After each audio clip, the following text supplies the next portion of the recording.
네, 문학 기출문제반 시작해 보도록 하겠습니다.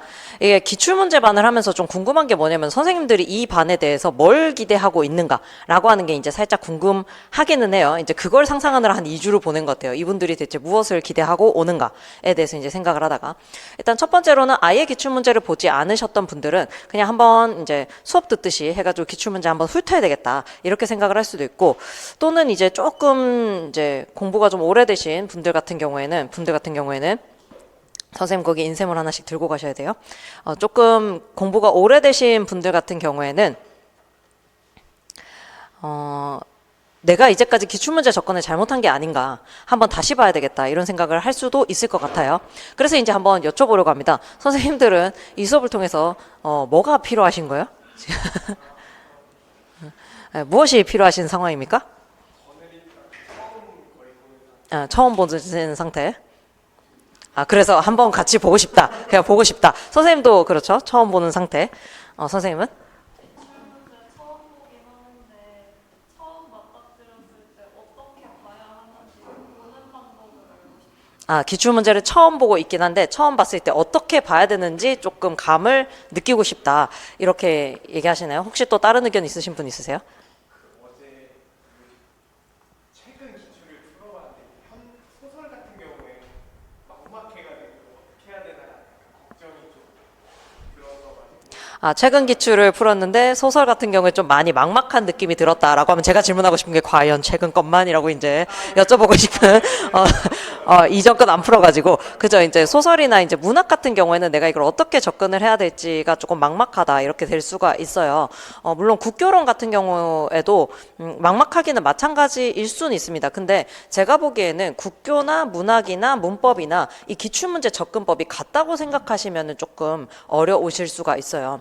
왜냐면은 국교론 같은 경우에는 일단 본문 분석이 얼마나 잘 빠르게 되는가라고 하는 게 이제 좀 점수에 영향을 미치게 될 수가 있습니다. 그리고 그 지문을 새로이 구성을 하기 때문에 진짜 문제 나오는 영역이 아예 정해져 있다라고 보시면 돼요. 그 글에 이제 글쓴이의 의도가 들어가 있다라고 보셔야 되겠죠.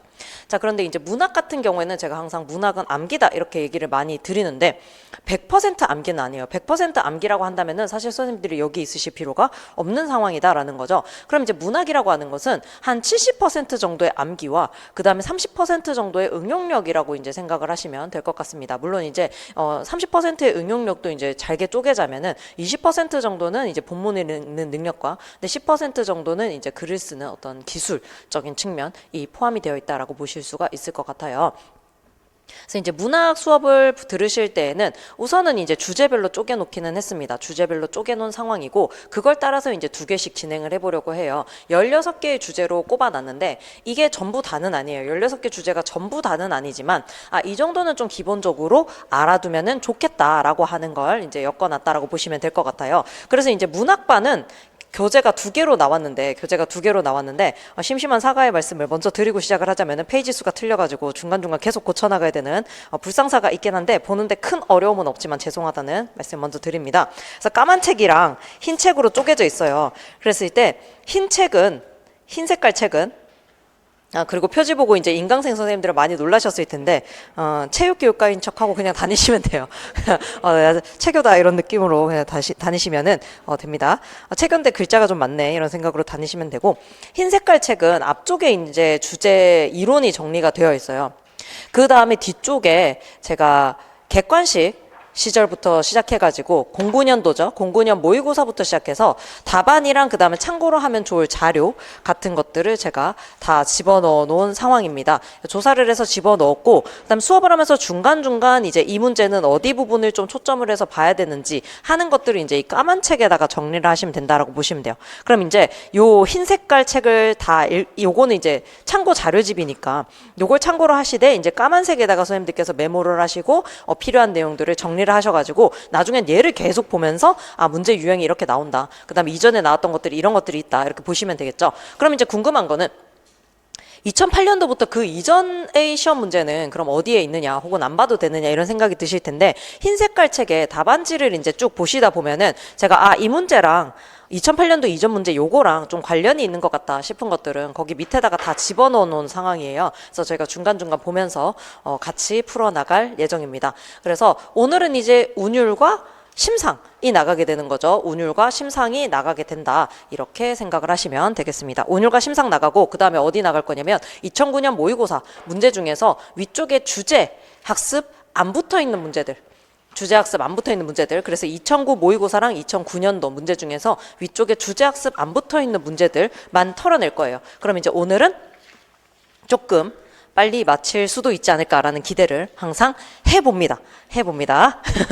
자, 요걸로 이제 수업을 할게요. 왜 이거를 따로 드렸냐면은 제가 이제 교재 만들고 나서 이것도 같이 그냥 실어드릴까라는 생각을 하다가 그럼 이제 교재가 너무 두꺼워져요. 근데 이게 매수에 따라서 또 우리가 가격 측정이 되는 면도 조금 있거든요. 그래서 요거는 수업할 때 같이 그냥 모아서 보시라고 내가 이제 주제별로 모아드리면 될 것 같다 싶어가지고 이렇게 가져온 상황입니다. 자, 그럼 우리 여기 운율의 1페이지 보면서 어디를 볼 거냐면은 이제 흰색 책에 주제학습 1번을 같이 보시면 되겠죠. 주제학습 1번.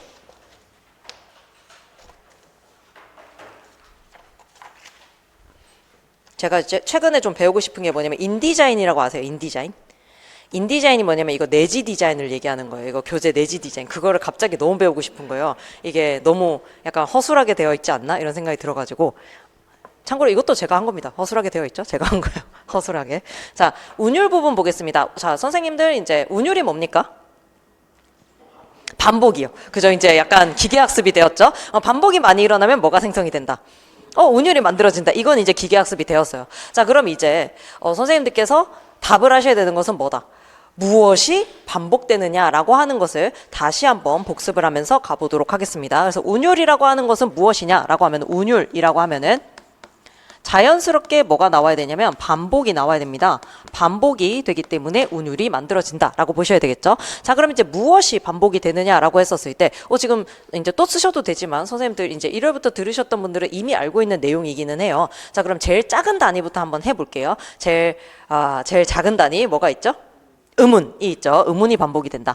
첫 번째 운이 반복이 된다. 유사한 음운 또는 동일한 음운이 반복이 된다라는 겁니다. 자, 그 다음 이제 두 번째 큰 단위 뭐가 있습니까? 음절을 건너뛰시고 단어로 가시면 곤란해요. 자, 한 글자인 음절, 동일한 음절이 반복이 된다라고 볼 수가 있겠죠. 그 다음에 이제 세 번째가 방금 얘기하신 단어가 반복이 되고요. 그 다음 네 번째가 문장이 반복된다라고 얘기를 할 수 있는데요. 문장의 경우에는 두 개로 쪼갤 수가 있습니다. 문장의 경우에는 두 개로 쪼개서 동일한 후렴구가 반복이 되거나 아니면은 동일한 통사 구조가 반복이 된다. 이렇게 보실 수가 있겠죠. 그 다음 또 이제 반복이 되는 게 플러스 알파로 들어가는 게 여기까지는 이제 문장의 어떤 구성 요소라고 보시면 되고 문장 구성 요소를 기준으로 해서 본 것이라고 보시면 되고 그 다음 이제 나오는 게 뭐냐면 음수율과 그 다음에 음보율이 있다. 그런데 음수율과 음보율 같은 경우에는 우리가 알아놓기는 해야 되는데 특히 음보율 같은 경우는 시험에도 잘 나옵니다. 시험에도 잘 나오기는 하지만 이것은 약간 임의로 쪼개져 있는 상황이다라고 생각을 하시면 되겠죠. 그래서 임의로 쪼개져 있기 때문에 요거는 필수적이다라고 생각을 하기엔 좀 어렵습니다. 얘네는 이제 일제강점기에 서구의 어떤 이론들이 들어오게 되면서 음수율을 적용을 하게 되었고요. 음보율 같은 경우에는 끊어읽기 단위였기 때문에 굉장히 자기적이에요. 자기가 판단을 한 결과에 따라서 끊어서 읽기 때문에 요거는 좀 유동적이다라고 보시면 되겠죠. 자, 그럼 이제 음운을 선생님들께서 반복이 된다라고 했었을 때 주로 반복이 되는 것들 뭐가 있냐면 울림소리, 그 다음에 동일, 모음 같은 것들이 반복이 되죠. 그런데 이 모음의 반복에서는 선생님들이 플러스 알파로 알아두셔야 되는 것이 뭐가 있냐면 모음조화 부분을 같이 알아두셔야 될 것 같습니다. 그 다음에 단어 같은 경우에는 반복이 될 때에 반복이 되거나 혹은 이제 운율을 만들어내는데 영향을 미치는 좀 특수한 경우가 있는데요. 특수한 경우 뭐가 있냐면 음성상징어가 있어요. 음성상징어가 있습니다. 그런데 음성 상징어가 왜 운율을 만들어내는데 영향을 미치느냐라고 생각을 해보면은 음성 상징어는 기본적으로 첩어성을 가지고 있어요. 그래서 어떤 단어가 음성 상징어다라고 하면 선생님들 떠올려보면 똑딱똑딱, 지금 같은 글자가 반복이 되죠. 철철, 출출, 그 다음에 철썩철썩, 이런 식으로 동일한 단어나 아니면 동일한 음절이 반복이 되는 성격을 이미 가지고 있어요. 그래서 그런 것을 뭐라고 하느냐? 첩어성이라고 이야기를 하는데, 첩어성을 가지고 있기 때문에 이 음성 상징어가 나올 경우에는 운율이 좀 높아진다라고 보게 된다라는 겁니다. 그래서 이런 걸 기준으로 선생님들 보셔야 되고요. 그 다음 여기에서 이제 플러스 알파로 우리 운율과 관련해서 이제 추가로 봤던 애들이 교재에 같이 실려 있습니다. 어떤 것들이 있냐면 이제 산문시와 그다음에 행가리와 그다음에 언어유희가 같이 들어가 있거든요. 그래서 그 부분 저희가 같이 복습을 한 다음에 문제를 보도록 할게요. 자, 보시겠습니다. 1페이지에 운율이라고 하는 것은 시 속에서 규칙적으로 반복되는 일정한 언어적인 특성을 이야기한다라고 보시면 되겠습니다. 그런데 이 언어적인 특성을 최근에 출제가 되었던 박용래 시인의 시 같은 경우에 보면은 언어가 제시가 되는 플러스 요인에 의해서 운율이 만들어지는 것도 운율이라고 보지만, 마이너스 요인, 예를 들어서 휴지라고 하는 게 있는데 이 휴지가 반복이 됨으로써 운율이 만들어지는 경우도 살펴보고 있습니다. 그래서 그런 것들도 우리가 보기는 해야 돼요. 그래서 언어적인 특징에는 제시함으로써 운율이 만들어지는 경우도 있지만 제시하지 않음으로써 운율이 만들어지는 경우도 있다라는 거죠. 그래서 쉼표를 많이 사용을 하게 되면 거기마다 다 씌워줘야 되잖아요. 그러면 이거는 언어가 어떤 것이 제시가 된 것은 아닌데 오히려 쉼으로써 운율이 만들어진다라고 볼 수가 있는 부분이 되겠습니다. 자, 운과 율이 나눠지는데요. 운은 특정한 소리의 반복이라고 볼 수가 있습니다. 그래서 운은 시의 리듬을 결정하는 요소 가운데 특정한 위치에서 특정한 소리의 반복을 활용하는 방법을 아분이라고 합니다. 이건 이제 가군이랑 두운 같은 것이 있는데 우리 시에서는 잘 나타나지가 않고 이게 한 시에서는 규칙적으로 나타나요. 규칙적으로, 굉장히 규칙적으로 나타난다. 그다음에 음운, 음절, 시어, 통사구조의 반복이 드러나게 되어 있습니다. 그다음 소리가 지닌 고유한 특질 외에도 소리의 고저, 강세, 장단, 지속, 반복 등과 같은 음성적 자질이 함께 작용을 하기도 합니다. 자, 그런데 요 내용은 아래쪽에 율이랑도 관련이 되어 있어요. 왜냐하면 특정한 소리 단위의 반복이라고 해서 율이 나와 있는데 강세가 있는 음절과 없는 음절, 소리가 길게 나는 음절과 짧게 나는 음절, 소리가 높은 음절과 낮은 음절이 서로 짝을 이루어 규칙적으로 반복되는 가운데 성립이 되는 것이 뭐냐면은 이게 음보율 또는 음수율이 되겠습니다. 그런데 이게 훨씬 더 규칙이 정해져 있고 그 다음에 어떤 규칙에 대해서 설명을 할 수 있는 것은 우리 시가 아니라 이 영미시예요. 영미시 같은 경우에는 단어마다 강세가 정해져 있기 때문에, 특정 강세가 정해져 있기 때문에 선생님들께서는 이제 약간 서울말은 강세가 그렇게 많지가 않죠. 그런데 이제 경상도 같은 경우에는 뭐예요? 항상 저한테 시켜보는 게 있어요. 이제 조금 친해지면 뭐를 시켜보냐면 2의 2승과 2의 2승을 구별을 할 수 있다고 하는데 한번 해봐라 이렇게 하거든요. 그럼 저희가 무슨 생각이냐면 이걸 구별도 못하고 바보 아닌가 이런 생각을 해요. 왜냐면은 저희한테는 2의 2승과 2의 2승과 2의 2승과 2의 2승은 다른 거거든요. 그래서 이게 저희는 분명하게 구별을 해요. 선생님이 2의 2승 이러면 다들 알파벳 2의 2를 쓰고 있지 그 누구도 숫자를 쓰고 있질 않아요. 근데 이거를 구별을 지금 진짜 못한다고 이런 생각이 든다는 거죠. 그래서 강세가 우리말에서는 실제로는 잘 드러나지 않는다라는 거예요. 일부 지역에 한해서만 강세라든지 억양이라든지 이런 게 강하게 영향을 미친다라는 거죠. 그래서 우리말 같은 경우에는 음보를 나누는 게 굉장히 어떻다? 그 사람이 어떻게 읽느냐에 따라서 달라요. 그래서 선생님들 학교 가면 애들이랑 약간 갈등을 하시게 될 수도 있어요. 왜냐면 이거 사문보를 읽어라라고 하면 애들이 자꾸 이상한 데서 끊어서 사문보를 읽어요. 그래서 아니 그게 아니고 이렇게 읽으라고 하면 아니요 선생님이 이렇게 읽는 게 맞을 것 같은데 이 글자 수상으로 이게 맞는데? 근데 저는 약간 곤란하죠. 왜냐면은 사문보를 얘기할 때 중간에가 7글자가 되기 때문에 여기는 빠르게 읽고 그 뒤를 천천히 읽는다 이렇게 설명을 해야 되는데 애가 정확하게 글자 수로 나눠가지고 읽고 있는 거예요. 그러면 이제 애한테 아니 그렇게 읽으면 안 된다라고 얘기하면 왜요? 라고 얘기를 해요. 그럼 답을 해줄 수 있느냐? 답을 해줄 수 있는 게 없어요. 실제로는. 그렇기 때문에 이렇게 읽는 게 보편적이다. 의미 단위로 좀 끌어 읽어라. 이렇게 얘기를 할 수밖에 없습니다. 그래서 음보율이라고 하는 것은 상당히 유동적인 운율이다라고 볼 수가 있어요. 단 음보라는 개념은 서구시에서 사용되는 음보 개념을 그대로 차용했기 때문에 이제 우리 시에서 좀 안 맞을 수도 있다. 자, 그다음 이제 뒤에 보시면 2페이지. 사실은 얘네가 지금 조금 더 저는 출제 확률이 있다라는 생각이 들고 그다음 최근에 왔을 때 산문시와 행가리 행간걸침을 좀 더 신경을 쓰고 있는 상황이어서 선생님들 요거를 좀 잘 봐두시면 좋을 것 같습니다. 일단 첫 번째 산문시예요. 일정한 운율을 갖지 아니하고 자유로운 형식으로 내재율의 조화만 맞게 쓰는 산문 형식의 서정시가 됩니다. 그런데 거기 지금 내재율이라고 되어 있죠. 그런데 실제로는 산문시 중에서도 외형률을 가지는 경우가 있어요. 그래서 서정주가 산문시를 쓰면서 뭐라고 이야기를 했냐면은 시의 특징을 모두 다 갖다 버린 산문과 같은 시는 이건 시라고 할 수가 없다. 그래서 언어 사용의 묘를 살려야 된다. 이런 이야기를 하거든요. 그래서 이제 그 표현이 딱 산문시의 어떤 운율을 말해주는 형식이다. 그럼 산문시에서는 어떻게 운율이 생기느냐? 실제로 외형률이 있는 산문시의 경우에는 첫 번째, 우리 가사를 생각해 보시면 돼요. 가사의 경우에는 몇 음보. 네, 사음보를 주로 지킨다라는 거죠. 그래서 한 음보는 보통 몇 글자에서 몇 글자? 세 글자에서 네 글자입니다. 제가 세 글자에서 네 글자 되는 이유는 설명을 해드렸죠. 우리말에서는 단어가 대부분 두 글자에서 세 글자로 되는 단어가 단일어의 경우에는 그게 많은데 거기에 조사를 붙이게 될 경우에는 세 글자에서 네 글자가 보편적이다. 그래서 세 글자에서 네 글자가 주로 등장을 하게 된다. 이렇게 말씀을 드렸어요. 그래서 이제 산문시의 경우에는 음보를 따지거나 아니면은 동일한 종결 어미를 반복하거나 아니면 동일한 단어를 사용하거나 이렇게 운율을 살리고 있습니다. 그래서 외형률이 드러나는 경우도 존재한다라고 생각을 하셔야 돼요. 생각해 보면은 왜 박두진의 해 같은 경우에도 산문시입니다. 근데 걔는 완전 외형률이에요. 해야소사라, 해야소사라, 말갛게 고운 얼굴 씻은 해야소사라 막 이렇게 되죠. 그러면 해야소사라가 반복이 되면서 A, B, A의 구조를 가진다. 이런 거를 설명을 해낼 수가 있어야 되잖아요. 그래서 산문시라고 해서 무조건 내재율이고 산문시라고 해서 무조건 운율이 겉으로 드러나지 않는다라고 설명을 하면 된다, 안 된다? 안 된다라는 겁니다. 그래서 산문시의 경우에도 언어 사용의 묘를 선생님들께서 찾으실 수가 있어야 되겠다.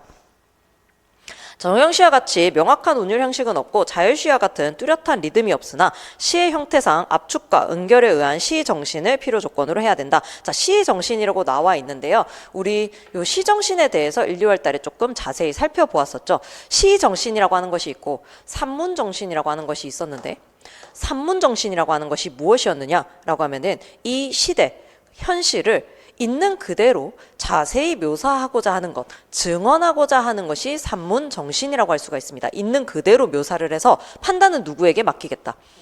독자, 읽는 사람들에게 우리가 조금 맡기겠다라고 하는 것이 산문 정신의 가장 기본적인 틀이라고 볼 수가 있고요. 그럼 시 정신이라고 하는 것은 무엇이냐라고 한다면은 압축된 어떤 정서를 주관적으로 전달하겠다라고 하는 것이 본질적으로 시가 가지는 정신이다라고 보시면 돼요. 모든 시가 이것을 지켜야 되는 것은 아니나 대부분의 시가 이것을 지켜야 된다라는 거죠. 그래서 압축된 어떤 감정, 정서를 주관적으로 전달하고자 한다. 이게 시 정신이다라고 생각을 할 수가 있겠습니다. 그래서 산문의 형태를 가지고 있다 하더라도 시 정신을 가지고 있어야 되고 그리고 조건이 하나 더 있었죠. 뭐냐면은 시적 언어를 사용해야 된다라는 거였습니다. 시적 언어를 사용해야 된다. 그러면 시적 언어라고 하는 것은 무엇이냐라고 하면은 산문적 언어는 다소 묘사적이에요. 굉장히 묘사적이고 사실적이다라는 거죠. 사실적이고 묘사적입니다. 그런데 시적 언어는 사실적이라기보다는 이게 약간 문학적이다라고 보통 이야기를 해요. 이게 추상적인 표현이긴 하지만 문학적이고 압축적이고 형식미가 있다라고 이야기를 합니다. 그래서 시적 언어를 사용해야 된다. 시적 언어의 핵심이 뭐냐면 압축과 비유, 상징 이런 애들을 시적 언어라고 해요. 그러다 보니까 이제 선생님들께서 문학 교과서를 보시게 되면은 시와 소설과 극 이렇게 나눠서 갈래별로 배우시게 될 겁니다. 있을 거예요. 자, 그랬을 때 시 부분에서 항상 아이들한테 가르쳐 줘야 되는 것이 뭐라고 나오냐면은 운율과 비유와 상징을 가르쳐야 된다. 이렇게 나옵니다. 그래서 운율과 비유와 상징은 시에서 가장 중요한 부분이고 시적 언어가 가져야 되는 특징이다라고 생각을 하시면 되겠습니다. 그럼 이제 산문시도 그거를 갖추고는 있어야 되겠죠. 그럼 산문시가 왜 등장을 했느냐라고 생각을 해보면은 산문적인 시가 언제 등장하느냐? 그럼 이제 가사를 떠올리셔야 돼요. 가사가 가장 이제 최초로 나온 산문적인 어떤 시라고 볼 수가 있습니다. 산문적인 시가 형식이라고 볼 수가 있는데 가사가 언제 등장을 하냐면 조선 전기에 등장을 하게 돼요. 조선 전기에 등장을 하게 되고 이게 이제 산문 정신에 따라서 창작이 되었다라고 하는 것은 조선 후기에 와야 됩니다. 조선 후기에 와서 산문 정신에 따른 가사들이 창작이 되었다라고 이야기를 보통 합니다. 그래서 이제 현실을 비판하거나 현실을 증언하거나 이런 시가들이 등장했다라는 거죠. 그럼 산문 정신이라고 하는 것은 무엇이냐? 산문시라고 하는 것은 무엇을 대표하느냐라고 보시면은 근대성이 발달하면서 산문시가 등장했다. 이렇게 볼 수가 있는 거예요. 그래서 현대시 같은 경우에도 처음에는 김소월이 어떤 시를 창작하느냐? 민요시 같은 걸 창작을 하죠. 민요시 굉장히 운율이 돋보이는 시들을 창작을 합니다. 근데 점차 가면 갈수록 이게 우리가 모더니즘이라든지 아니면 뭐 생명파라든지 이런 존재들이 등장을 하면서 인간의 본질 그리고 도시의 면모 이런 것들을 증언을 하기에 이 서정시 압축되고 간결한 형식이 한계가 있다라고 생각을 한 거예요. 그 한계를 극복하기 위해서 나온 것이 무엇이다? 산문시입니다. 그렇기 때문에 산문시라고 하는 것은 반드시 무엇과 조금 연결이 되냐면 근대 정신과 연결이 된다라고 보실 수가 있어요. 그래서 근대성과 관련이 된다라고 생각을 하시면 되겠습니다. 형식상으로는 산문의 요소를 지녔지만 내용은 시적 재반 요소를 갖추고 리듬의 단위를 시의 행에 두기보다는 문장이나 한 문단에 둔다라고 보시면 되겠습니다. 그 다음에 이제 두 번째는 행가리와 행간걸침이에요. 요거 이제 약간 구별을 좀 하셔야 되는 상황인데요. 행가리라고 하는 것은 시인이 의도에 따라서 행을 분절하는 행위를 행가리라고 이야기를 합니다. 시인이 자신의 의도에 따라서 시행을 분절하는 행위를 행가리라고 이야기를 해요. 시인이 자신의 의도에 따라서 시행을 분절하는 것을 행가리라고 한다. 그럼 행간걸침이라고 하는 것은 뭐냐면 얘는 결과론적인 시행을 얘기하는 거예요. 그러니까 시인이 행을 구분을 했는데 걔가 그냥 구분이 될 수도 있어요. 예를 들어서 선생님들 뭐뭐 했다 라고 해서 끝이 난 거예요. 문장이. 그래서 행을 잘랐어요. 이것도 뭐가 될 수 있어요? 얘 행가리가 될 수 있어요. 얘 행가리가 될 수 있거든요. 근데 행간걸침은 반드시 어때야 되냐면은 문장이 중간에서 끊어져 있어야 되고 앞 구절의 끝부분과 뒷 구절의 첫 부분이 연속될 수 있는 형태여야 됩니다. 연결될 수 있는 의미상으로 연결 지을 수 있는 형태여야 된다. 이게 행간걸침이에요. 그러니까 행가리를 했다고 행간걸침이 반드시 일어난다. 이렇게 볼 수는 없습니다. 없어요. 그냥 의미 단위에 따라서 그냥 끊었을 수도 있습니다. 그런데 행간걸침은 반드시 비문법적인 행가리를 전제로 한다라고 생각을 하셔야 돼요. 네, 행가리가 조금 더 큰 의미라고 보시면 되겠죠. 행가리가 조금 더 큰 범위라고 보셔야 될 것 같고.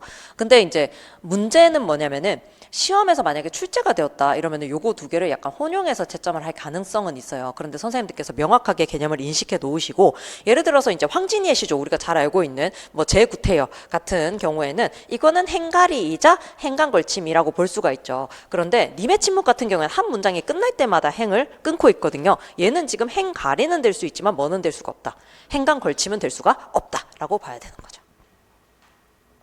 그래서 행가리와 행간걸침 보겠습니다. 시가 행과 행들의 집합으로 이루어진 것이라 할 때 행이 갈라지는 지점에는 시인의 의도가 숨겨져 있다. 시인은 문법적 체계에서 크게 어긋나지 않는 선에서 문장, 절, 구 혹은 단어 단위로 행을 나눌 수도 있고 단어 사이를 끊는 등 문법적 체계에서 이탈하는 방식으로 행을 나눌 수도 있다. 근데 이거 제일 잘한 사람이 누구냐면은 김수영입니다. 김수영이 엄청 실험적으로 이거 행가리를 다 해버려요. 그래서 이제 김수영 이후에 나온 작가들이 이러한 행가리를 계속해서 하는 어떤 모습을 보이고 있죠. 그래서 김수영 씨가 시험에 나오면은 좀 힘들 수도 있어요. 왜냐하면 난해시들도 좀 있고 초기 시들은 난해시들도 있고 그다음에 이제 행가리를 해놓은 부분을 우리가 운율적으로 어떻게 해석해야 되는가 이런 것들도 문제가 되기 때문에 선생님들 김수영이 나오면은 생각보다 좀 까다로울 수 있다. 우리가 생각하는 김수영은 뭐예요? 참여시, 그죠? 참여시밖에 없잖아요. 그런데 그게 아니라 김수영이 굉장히 실험적인 어떤 시 창작 방법을 많이 적용을 했었기 때문에 어렵게 내려면 굉장히 어렵게 낼 수 있는 분이다. 그런데 이제 제 머릿속에 남는 건 뭐밖에 없다? 정려육과 엄청 많은 대지 이런 거밖에 기억이 안 나는 거죠. 3, 4월만 들으신 분들은 아시죠? 정로육가에 엄청난 대지를 갖고 있으셨다고. 몇 평이었죠? 지금 이제 기억도 안 나요. 그런데 한 3,000평 정도 된 것 같은 느낌이. 그 다음 통사 단위로 인해 발생되는 휴지와 시행 분절로 인한 휴지가 같은 지점에서 생겨난다면 요게 이제 문법을 지킨 거죠. 같은 지점에서 생겨난다면 그것은 특별한 호흡의 변화를 가져오지 않으나 그렇지 않다면 거기에는 그러한 비일상적인 호흡을 만드는 그리하여 시의 낯선 리듬을 형성하려는 시인의 의도가 있다. 행간걸침은 율격 시행과 작품 시행 사이의 일반적 분할 방법들과 달리 시행의 통사적 구조와 율격 사이의 불일치에서 조성되는 효과를 노리는 방법이다. 그래서 여기 보시면 아시겠지만 일반적으로 우리가 행가리다라고 이제 시험에 내려고 얘기를 하는 경우는 보통 뭐를 전제로 하고 있다? 비통사적인 행가리를 전제로 좀 하고 있기 때문에 두 개를 답안에 다 썼을 때 인정을 하는 경우가 많다라는 거예요. 하지만 구별은 하실 수 있어야 되겠다. 자, 그다음 이제 시의 운율에 영향을 미치는 좀 독특한 케이스 세 번째. 번째 시적 허용입니다. 얘는 시에서만 특별히 허용하는 비문법성이에요. 그래서 요게 등장을 했을 경우에는 반드시 그 의도를 읽어내실 수가 있어야 되겠습니다. 그래서 시인은 시를 창작할 때 정서를 더 섬세하게 표현하거나 시의 내용을 강조하기 위해 의도적으로 규범에 어긋난 표현을 쓰기도 합니다. 띄어쓰기나 맞춤법에 어긋나는 표현을 쓰기도 하고요. 비문법적인 문장을 일부러 쓰기도 합니다. 일부러 음절수를 늘리거나, 그러니까 노란 이렇게 하거나 아니면 줄이는 거죠. 이거 갈, 봄, 여름 없이 이렇게 쓰죠. 그래서 가을이 갈로 줄어들죠. 그래서 리듬감을 살리거나 리듬감의 변화를 주기도 합니다. 그래서 이제 이 시적 허용이 나왔을 경우에는 일단 줄어들었을 경우에는 호흡을 촉급하게 빠르게 만들려고 하는 의도가 좀 있다라고 보셔야 되고, 길게 만들었을 경우에는 호흡을 느리게 만들려는 의도가 있다. 그래서 운율이라고 하는 것 자체는 모두 다 뭐랑 관련이 있느냐? 호흡과 관련이 있어요. 호흡. 그래서 호흡을 빠르게 하느냐, 느리게 하느냐, 느리게 읽느냐, 빠르게 읽느냐. 그래서 호흡과 속도와 관련 있는 것이 운율이다. 그다음 이제 언어 유희, 다른 의미를 암시하기 위해 말이나 동음이어를 해학적으로 사용하는 표현 방법입니다. 이중적 의미를 가진 단어를 중심으로 한 말장난에서 시작되어서 낱말이 만들어내는 소리에 대한 진지한 관심을 토대로 차츰 해학을 목적으로 하게 됩니다. 그러니까 이 언어 유희가 진짜 엄청 섬세한 표현 기법이라고 생각을 하셔야 돼요. 왜냐하면은 그 언어라고 하는 기호 자체를 가지고 놀 수 있는 수준이 되어야만 이 언어 유희가 가능합니다. 그럼 이 기호에 대한 어떤 진지한 인식이 없이는 언어 유희가 일어나지 않는다라는 거죠. 그러다 보니까 이 언어 유희, 우리 문학에서는 언제부터 이제 등장을 하게 되냐면 조선 후기 정도에 와서야 이 언어 유희가 등장을 하고 있다라고 볼 수가 있겠죠. 동음이어나 다이성, 의미의 유사성, 의미의 유사성 등을 통해서 실현이 되는데요. 이 언어 유희 같은 경우에 만약에 출제가 된다면 어떤 유형에 들어가느냐라고 하는 것을 물어볼 가능성이 높습니다. 그래서 언어 유희는 있다 없다만 지금 보시면은 안 돼요. 있다 없다만 보시는 수준은 넘어서서 지금 이게 무엇 때문에 발생을 했습니다라고 설명을 하실 수 있는 수준까지 가야 되겠다. 자, 그럼 이제 운율 문제 요 1페이지 한번 보도록 하겠습니다. 운율 문제 1페이지 한번 볼게요. 가지고 계신 교재에 그대로 바로 필기를 하고 싶으시면은 7페이지 바로 펼치시면은 똑같은 문제가 실려 있습니다. 7페이지.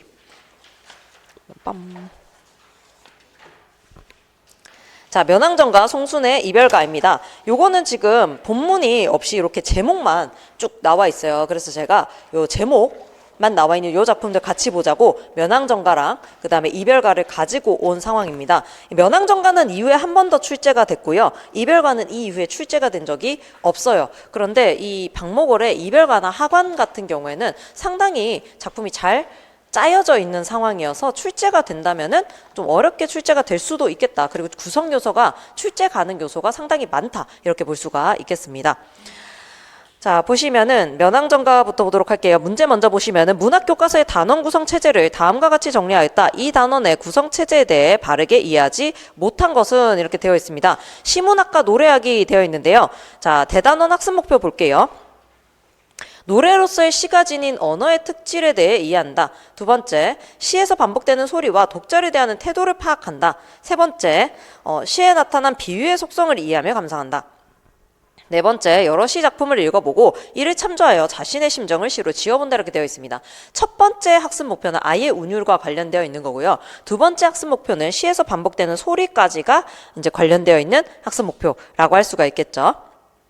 그래서 운율과 어조를 좀 파악하는 부분이에요. 자, 그럼 주요 학습 내용을 보시면은 앞에서 배운 작품을 예로 하여 다음을 설명해보자 라고 되어 있습니다. 1번, 운율은 시를 소리내어 읽을 때 발견되는 규칙과 관계가 깊다라고 되어 있는데 어디 밑줄을 쳤냐면 시를 소리내어 읽을 때 발견되는 규칙, 이것과 관계가 되어 있다라는 거죠. 그 다음 2번, 시인은 가상적인 인물을 통하여 독자에게 사연을 전하는 존재이고, 그 다음에 3번, 시의 어조에는 시적 대상을 인식하는 방법과 태도가 담겨 있다라는 겁니다. 요거는 이제 4번이 시에서 말하는 사람, 그리고 소설에서 말하는 사람입니다. 주제탐구학습 4번이. 그래서 거기에서 조금 더 잘 볼 거예요. 그럼 우리가 좀 잘 보아야 되는 것은 뭐냐면은 2번입니다. 2번 학습 활동인데요. 시에서 반복되는 어휘 동그라미 하시고, 구절 동그라미 하시고요. 이것은 일정한 율동감을 느끼게 합니다. 그래서 면왕정가에서 비슷한 구절이 반복해서 이어지는 문장을 찾아 큰 소리로 낭독해보고 4마디씩 끊어서 읽었을 때 느끼게 되는 율동감을 확인해보자 라고 되어 있는데 여기에 이미 면왕정가에서 무엇 때문에 음악성이 발현되는가 라고 하는 게 이미 나와 있다라고 보시면 돼요. 보시면은 첫 번째는 뭐다? 반복되는 어휘나 구절이 존재합니다 라고 하는 힌트가 나와 있는 거고요. 두 번째는 뭐에 의해서 운율이 만들어진다. 사음보에 의해서 운율이 만들어진다. 이렇게 보셔야 될 것 같아요. 자, 그럼 이제 면왕정가 한번 읽어보면서 진짜로 그런지 우리가 한번 살펴보도록 하겠습니다. 면왕정가 한번 볼게요. 자, 무등산, 이게 전문입니다. 얘가 전문이에요, 아예. 자, 무등산 한 활기 매희 동다이로 버더이셔 멀리 떼쳐와 제얼봉이 되었거늘 무변대야의 무삼짐작하노라 일곱굽이 할멈쳐 무득무득 버려느는 가운데 구비는 굶기든 늙은 용이 선잠을 갖게야 머리를 앉혀시니 너러바의 우에 송죽을 해여고 정자를 앉혀시니 구름탄 청하기 천리를 가리라 두 날에 버려는 듯. 지금 보시면 뭐뭐한 듯 요게 이제 반복이 되는 거거든요. 실제로 보시면은 옥천산 용천산 날인물이 정자암 너분들의 오로리 펴진 듯이 넙거든 기노라 푸려거든 희지마니 요 부분이 뭐냐면은 나중에 관동별곡에 영향을 미친 구절이라고 보는 거죠. 별로 안 비슷한 느낌이긴 한데 영향을 미쳤대요. 쌍룡이 뒤트는 듯 긴깁을 채 폈는 듯 어드르러 가노라 무슨 일 배아빠 닿는 듯 따르는 듯 밤낮으로 흐르는 듯. 그래서 뭐뭐한 듯이 계속해서 반복이 되는 거죠. 이 부분이. 무소친 사정은 눈같이 펴졌거든 이즈로운 기러기는 무스것을 어르너라 앉으랑 날이랑 모드락 흐트락 이것도 반복이 되는 거예요. 이 행동이 계속해서 나열이 되고 있다.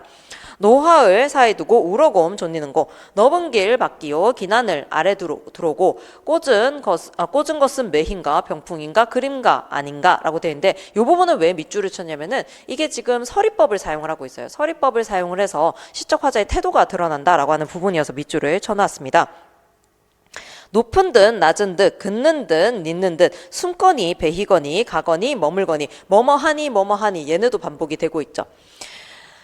머물거니 그 다음에 이치로운 가운데 이름난 양아야 하늘도 젖지 아니여 우뜨기 섰는 것이 추월산 머리짓고 용귀산 봉선산 불대산 어등산 용진산 금성산 금성산이 허공에 벌어거든 원근 창해의 머문 것도 하도 알샤 흰구름 부흰 연하 푸로니는 살람이라 천암 만학을 제 집으로 삼아두고 남영성 들명성 일해도 구는지고 오르거니 나리거니 장공에 떠가거니 광야로 건너거니 푸르락 불그락 여트락 짙으락 사양과 섞어디어 새우조차 뿌리 는다 라고 되어 있습니다. 이 뿌리 는다도 왜 밑줄을 쳤냐면은 얘 지금 는다가 의문문이에요. 얘가 지금 의문문으로 해석을 해야 된다라고 이야기를 하더라고요. 그래서 여기에서도 지금 서리법을 사용을 해서 시적 화자의 태도가 드러난다. 그러면 이것이 무슨 태도냐면은 자연 속에서 흥취를 즐기는 어떤 자신의 자부심 같은 것을 드러내고 있다라고 보셔야 되는 거죠. 남녀를 배아 타고 솔 아래 굽은 길로 오며 가며 하는 적에 녹양에 우는 황행 교태겨워 하는 거야. 남옷에 자자지어 수음에 얼린 적에 백청난간의 긴 조울음 내 옆편이 수면 양풍이야 그칠 줄 모르는가. 진설이 빠진 후에 산빛이 금수로다. 황후는 또 어찌 만경의 편곡이요 어적도 흥을 개워 달을 따라 분이누라. 초목다 진후에 강산에 매몰컨을 조물이 헌사하야 야단스러워서 빙설로 꾸며내니 지금 뭡니까? 이 계절이 흘러가고 있는 거거든요. 그래서 중간중간에 선생님들 어디부터 시작해서 계절을 나타내는 단어도 찾아두셔야 되냐면 거기 흰구름 부흰 연하 보이시죠? 거기서부터 시작을 해가지고 지금 여기가 마지막에 빙설이 나오는 부분이 겨울입니다. 그래서 여기까지 해가지고 각 문단별로 하나씩 계절을 나타내는 단어를 찾으실 수 있어야 되는 상황이에요. 빙설로 꾸며내니 경공요대와 옥해은산이 안저해 버려서라 건건도 가음열사 간대마다 경이로다. 자, 인간을 떠나와도 내 몸이 겨를 없다. 여유가 없구나. 이것도 보려하고 저것도 들으려고 바람도 혈려하고 달도 맞으려고 보물란 언제 죽고 고기란 언제 낳고 시비란 뉘다드며 딩꽃이란 뉘 쓸려뇨. 이게 진짜 사음보가 딱딱딱 맞아 들어가는 부분이죠. 아침이 나쁘거니 나조이라 스를 쏘냐. 오늘이 부족하니 내일이라 유려하랴. 대꾸법 사용을 하고 있죠. 이매이 앉아보고 저매이 걸어보니 벌로한 마음에 부릴 일이 아주 없다. 쉴 사이 없거든 길이나 전할이야. 요거 이제 제가 그때 밑줄 치고 한번 번역해봐라 이렇게 설명해 봐라 했었는데 이거 쉴 사이 없거든. 길도 못 전하겠다라는 겁니다. 이거 길이나 전하리야라고 되어 있어서 쉴 사이가 없는데 길이라도 전할까 보다 이렇게 해석하는 경우가 있거든요. 그게 아니라 길을 못 전하겠다라는 얘기입니다. 자기가 지금 자연을 즐기느라 너무 바쁘다라는 얘기입니다. 다만 한 청려장이 다 무디어 가노느라 술이 이것거니 버지라 없을 소냐라고 되는데 선생님들 술에 동그라미 한번 쳐보시고요. 이거 좀 이따 설명해 드릴게요. 불내며 타이며 혀이며 이하며 온가지 소리로 취흥을 배하거니 근심이라 이시며 시름이라 붙으시라. 누우라 앉으라 구부라 젖으라 울프라 파람하라 노회로 속이니 천지로 높고 높고 일월한가하다. 희황을 모를러니 이적이야 기록오랴 신선이 어떻던지 이 몸이야 기록오랴. 강산풍을 거느리고 내 백년에 다누리면 악양루상의 이태백이 살아오다. 호탕정해야 이에서 더할 소냐 내가 훨씬 더 즐겁다라는 이야기를 하는 거죠. 이 몸이 이런 금도 역군은 이셨다라고 하면서 갑자기 끝에 가서 자연이 아니라 이 몸이 이런 금도 역군은 이셨다로 끝이 났습니다. 그래서 마지막에는 이제 임금에 대한 충성심을 보이면서 끝이 나는 거죠. 그럼 이제 왜 술에다가 밑줄을 쳤냐면은 선생님들 이제 나중에 공부하실 때 참고로 하시려면은 요 흰색 책깔 48페이지 펼치셔가지고 면왕정가에 대한 설명 같이 읽으면서 그 아래에 메모할 수 있는 부분에 같이 메모를 하시면은 좋을 것 같은데요. 항상 공부를 할 때 저도 이제 공부할 때 조금 많이 헷갈리긴 했는데 강호가도의 시다. 강호가사다라고 하면은 어떤 것들을 강호가사라고 해야 되느냐라고 하는 게 좀 막막하고 좀 너무 추상적이다 이런 생각이 들 수가 있을 것 같아요. 그런데 이러한 것들을 강호가사라고 합니다라고 하는 거 우리가 좀 정해보도록 할게요. 선생님들 입장에서는 이제 뭐 자연을 즐기는 가사면은 무조건 강호가사처럼 느껴질 수도 있고 하지만 실제로는 이거 강호가사에 포함시키는 작품군이 좀 따로 정해져 있다라고 봅니다. 그래서 오늘 이 개념을 조금 더 잡고 가보도록 할게요. 강호가사에서 강호에서 가장 중요한 개념은 뭐냐면요. 강호라고 하는 개념이 무엇을 나타낸다? 자연을 나타낸다 라고 하는 것이 가장 중요한 개념이다 라고 볼 수가 있습니다. 가장 주축이 됩니다. 그래서 강호가사라고 하면은 무엇을 말하느냐? 자연을 배경으로 하여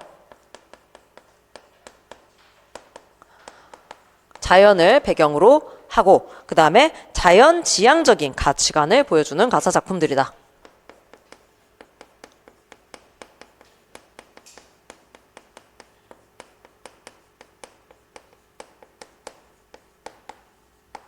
자연지향적인 가치관을 보여줘야 된다. 이런 것들이 강호가사다라는 겁니다. 그러면은 제가 다 알고 있는 건데요. 이렇게 생각을 하실 수 있는데 가사 작품이라고 하는 것은 원래 이 가사라고 하는 것은 무엇을 의미하냐면 확장적 문체를 특징으로 합니다. 확장적 문체라고 하는 것은 뭐냐면 길이 무관하다라는 거죠. 길이가 상관이 없다. 훨씬 더 길어질 수가 있다라는 얘기입니다.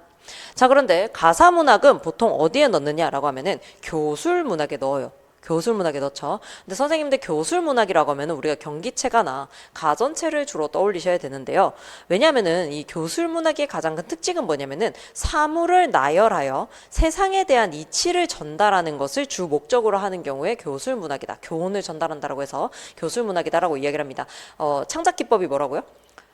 사물을 나열해서 이 현세 어떤 이 세상에 대한 이치를 전달하는 거거든요. 그래서 다소 객관적인 어떤 입장에서 서술이 되는 것이 일반적입니다. 자, 그런데 강호가사 같은 경우에는 확장적인 문체이긴 하지만 그 목적이 어디에 있냐면요. 목적이 어디에 있냐면 자연에서 받은 감동을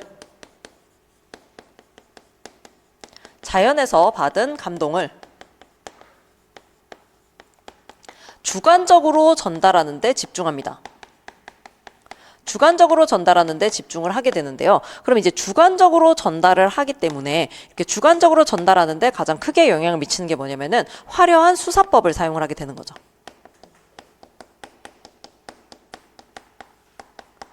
그래서 이 강호가사들이 시험에 많이 나오는 이유는 뭐 때문이냐면은 수사법이 굉장히 화려하기 때문에 이러한 수사법을 기준으로 출제를 할 수가 있어서 내는 거예요. 간동별국도 생각해보면 우리가 맨날 욕을 하긴 하지만 자세히 읽어보면은 굉장히 괜찮은 작품이긴 하거든요. 되게 괜찮은 작품인데 우리가 걔를 싫어하는 이유가 뭐 때문이에요? 출제가 되기 때문에 아닙니다. 뭐냐면 한문이 너무 많이 있는 채로 우리가 보고 있어요. 지금 면왕전과도 쓰는데 사실 뭐 그렇게까지 반갑진 않으시죠. 굉장히 괜찮은 작품이긴 하지만 별로 안 반가운 이유가 뭐 때문이에요? 한문이 너무 많아요. 한문이 너무 많으니까 내가 못 읽을 것 같다 이런 생각이 드는 거잖아요. 하지만 수사법이 굉장히 뛰어나다라고 하는 것은 인정해야 되는 지점이다라는 겁니다. 그럼 수사법이 뛰어나다라고 하는 것은 운율도 굉장히 뛰어나고 그 다음에 묘사라든지 아니면 상징이라든지 아니면은 방금 본 것처럼 본사 부분에 어떤 부분이 나오는 것, 계절에 따른 어떤 소재를 활용한다든지 이런 부분들이 굉장히 뛰어나다라는 거죠. 그럼 지금 말한 것만 해도 운율, 비유, 그 다음에 계절마다 나오는 소재 이렇게만 해도 지금 뭐예요? 3점이 나오게 되잖아요. 그럼 이제 하나만 더 덧붙이면은 문제 하나 뚝딱인 거죠. 그러다 보니까 강호가사가 출제가 되면은 굉장히 출제할 요소가 많아서 나왔다 이렇게 생각을 하셔야 된다라는 거죠. 그런데 아까 이제 제가 술에다가 밑줄을 동그라미를 치면서 요거 좀 이따가 설명을 해드리겠다 이렇게 말씀을 드렸는데요.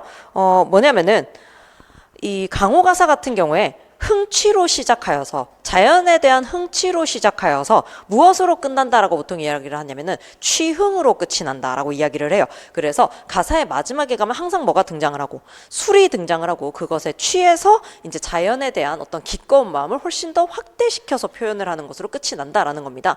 그래서 이전에 우리 시험에 이제 출제가 되어가지고 여기에 뭐 처사가 들어가느냐, 뭐 흥취가 들어가느냐, 막 이런 얘기가 나왔던 부분이 있었는데 거기에 이제 답은 제가 생각하기에는 이제 또 보겠죠. 이제 보다 보면 그 문제 나올 텐데 제가 보기에는 흥취가 맞을 것 같고 만약에 가사의 마지막 부분을 좀 강조를 한다라고 한다면은 취흥까지도 얘기를 해야 되겠다. 그래서 취흥이 굉장히 중요하게 생각되는 게 강호가사이기 때문에 강호가사가 나왔을 때 술의 역할이 무엇이냐라고 하는 것은 물어볼 수밖에 없다라는 거예요. 근데 이 술의 역할이 보통은 자신의 마음을 달래고 흥을 돋우는 역할을 한다. 보통 이렇게 써야 되겠죠. 근데 관동별곡 같은 경우에는 이게 역할이 또 더 있어요. 그러다 보니까 뭐가 출제 확률이 높다? 관동별곡에 나오는 술이 출제 확률이 훨씬 더 높아질 수밖에 없겠죠. 그래서 기본적으로 스탠다드한 거 기본을 좀 알아두시고 대신에 여기서 살짝 벗어나는 애들은 출제 확률이 한 1.5배로는 뛴다 이렇게 보시면 될 것 같아요. 그런 의미에서 이제 관동별곡이 출제 확률이 조금 높아진다 이렇게 보시면 될 것 같습니다. 그래서 자연미를 위주로 해서 여기 같은 경우에는 처음에 시작은 자연미와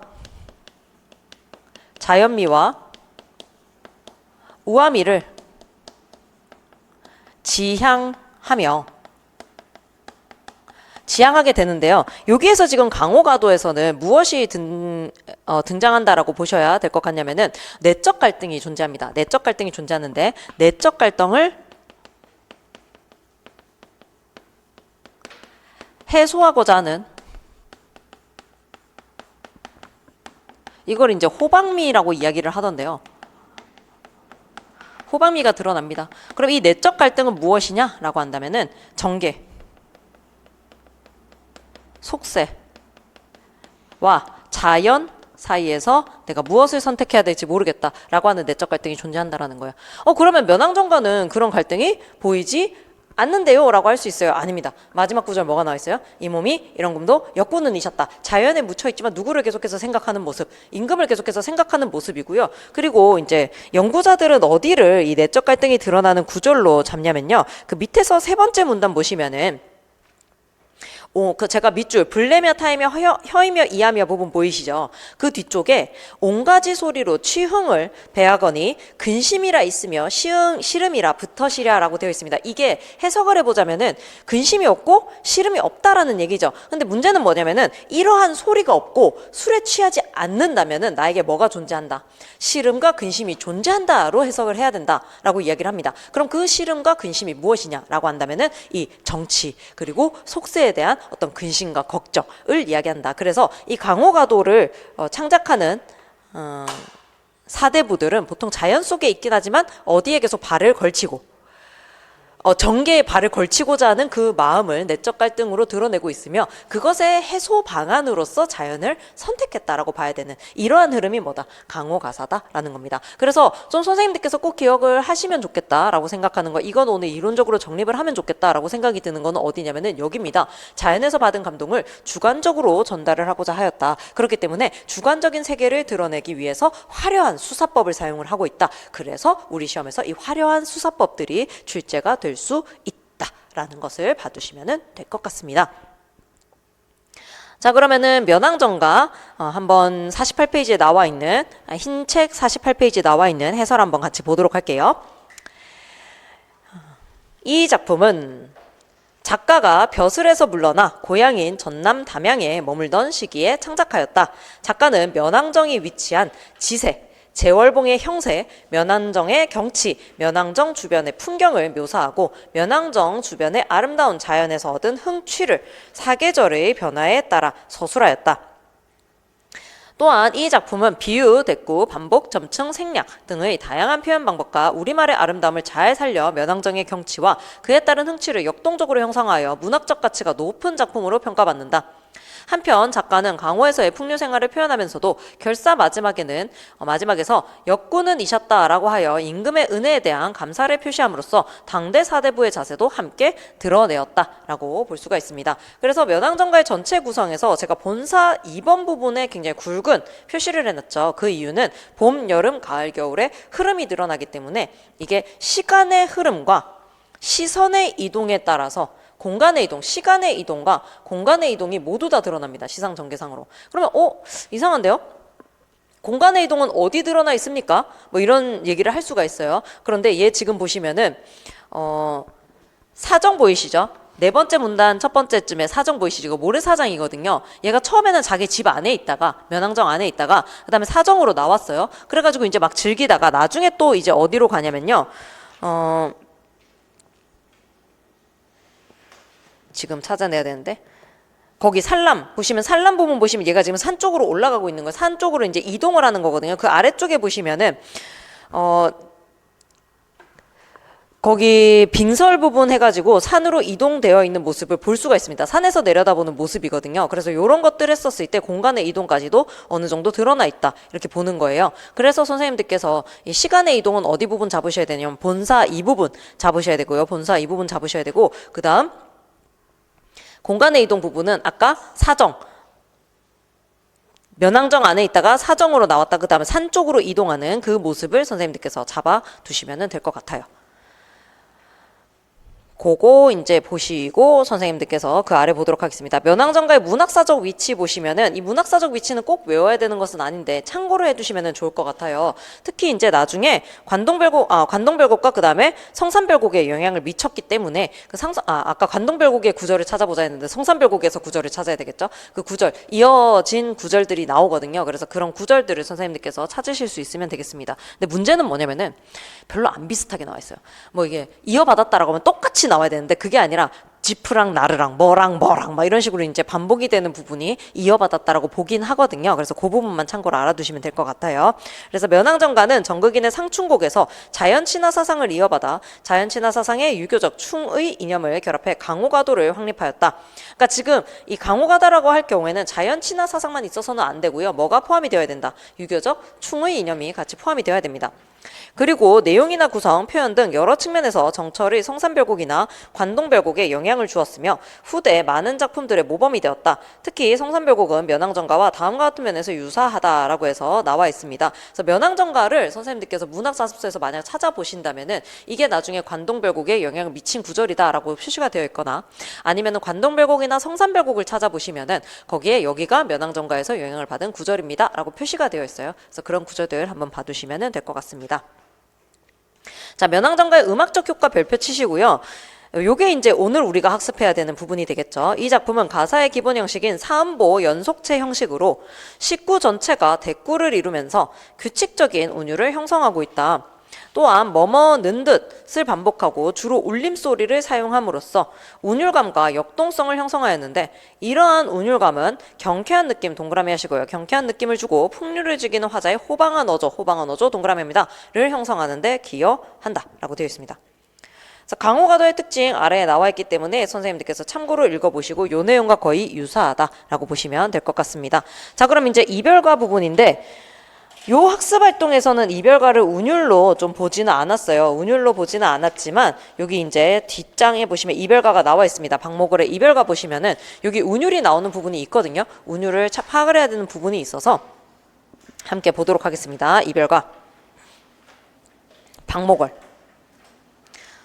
뭐라카노 저편 강기슭에서 님 뭐라카노 바람에 불려서 이승 아님은 저승으로 떠나는 뱃머리에서 나의 목소리도 바람에 날려서 뭐라카노 뭐라카노 썩어서 동화밧줄은 사가 내리는데 하직을 말자 하직 말자 인연은 갈밭을 건너는 바람 뭐라카노 뭐라카노 뭐라카노 네 흰 옷자락이만 펄럭거리고 오냐 오냐 오냐 이승 아님은 저승에서라도 이승 아님은 저승에서라도 인연은 갈밭을 건너는 바람 뭐라카노 저편 강기슭에서 네 음성은 바람에 불려서 오냐 오냐 오냐 나의 목소리도 바람에 날려서 이렇게 되어 있습니다.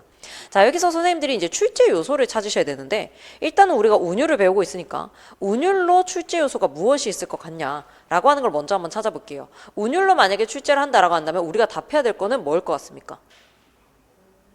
반복. 그렇죠? 동일한 내용을 반복하고 있고 또 선생님? 또 뭐가 나올까요?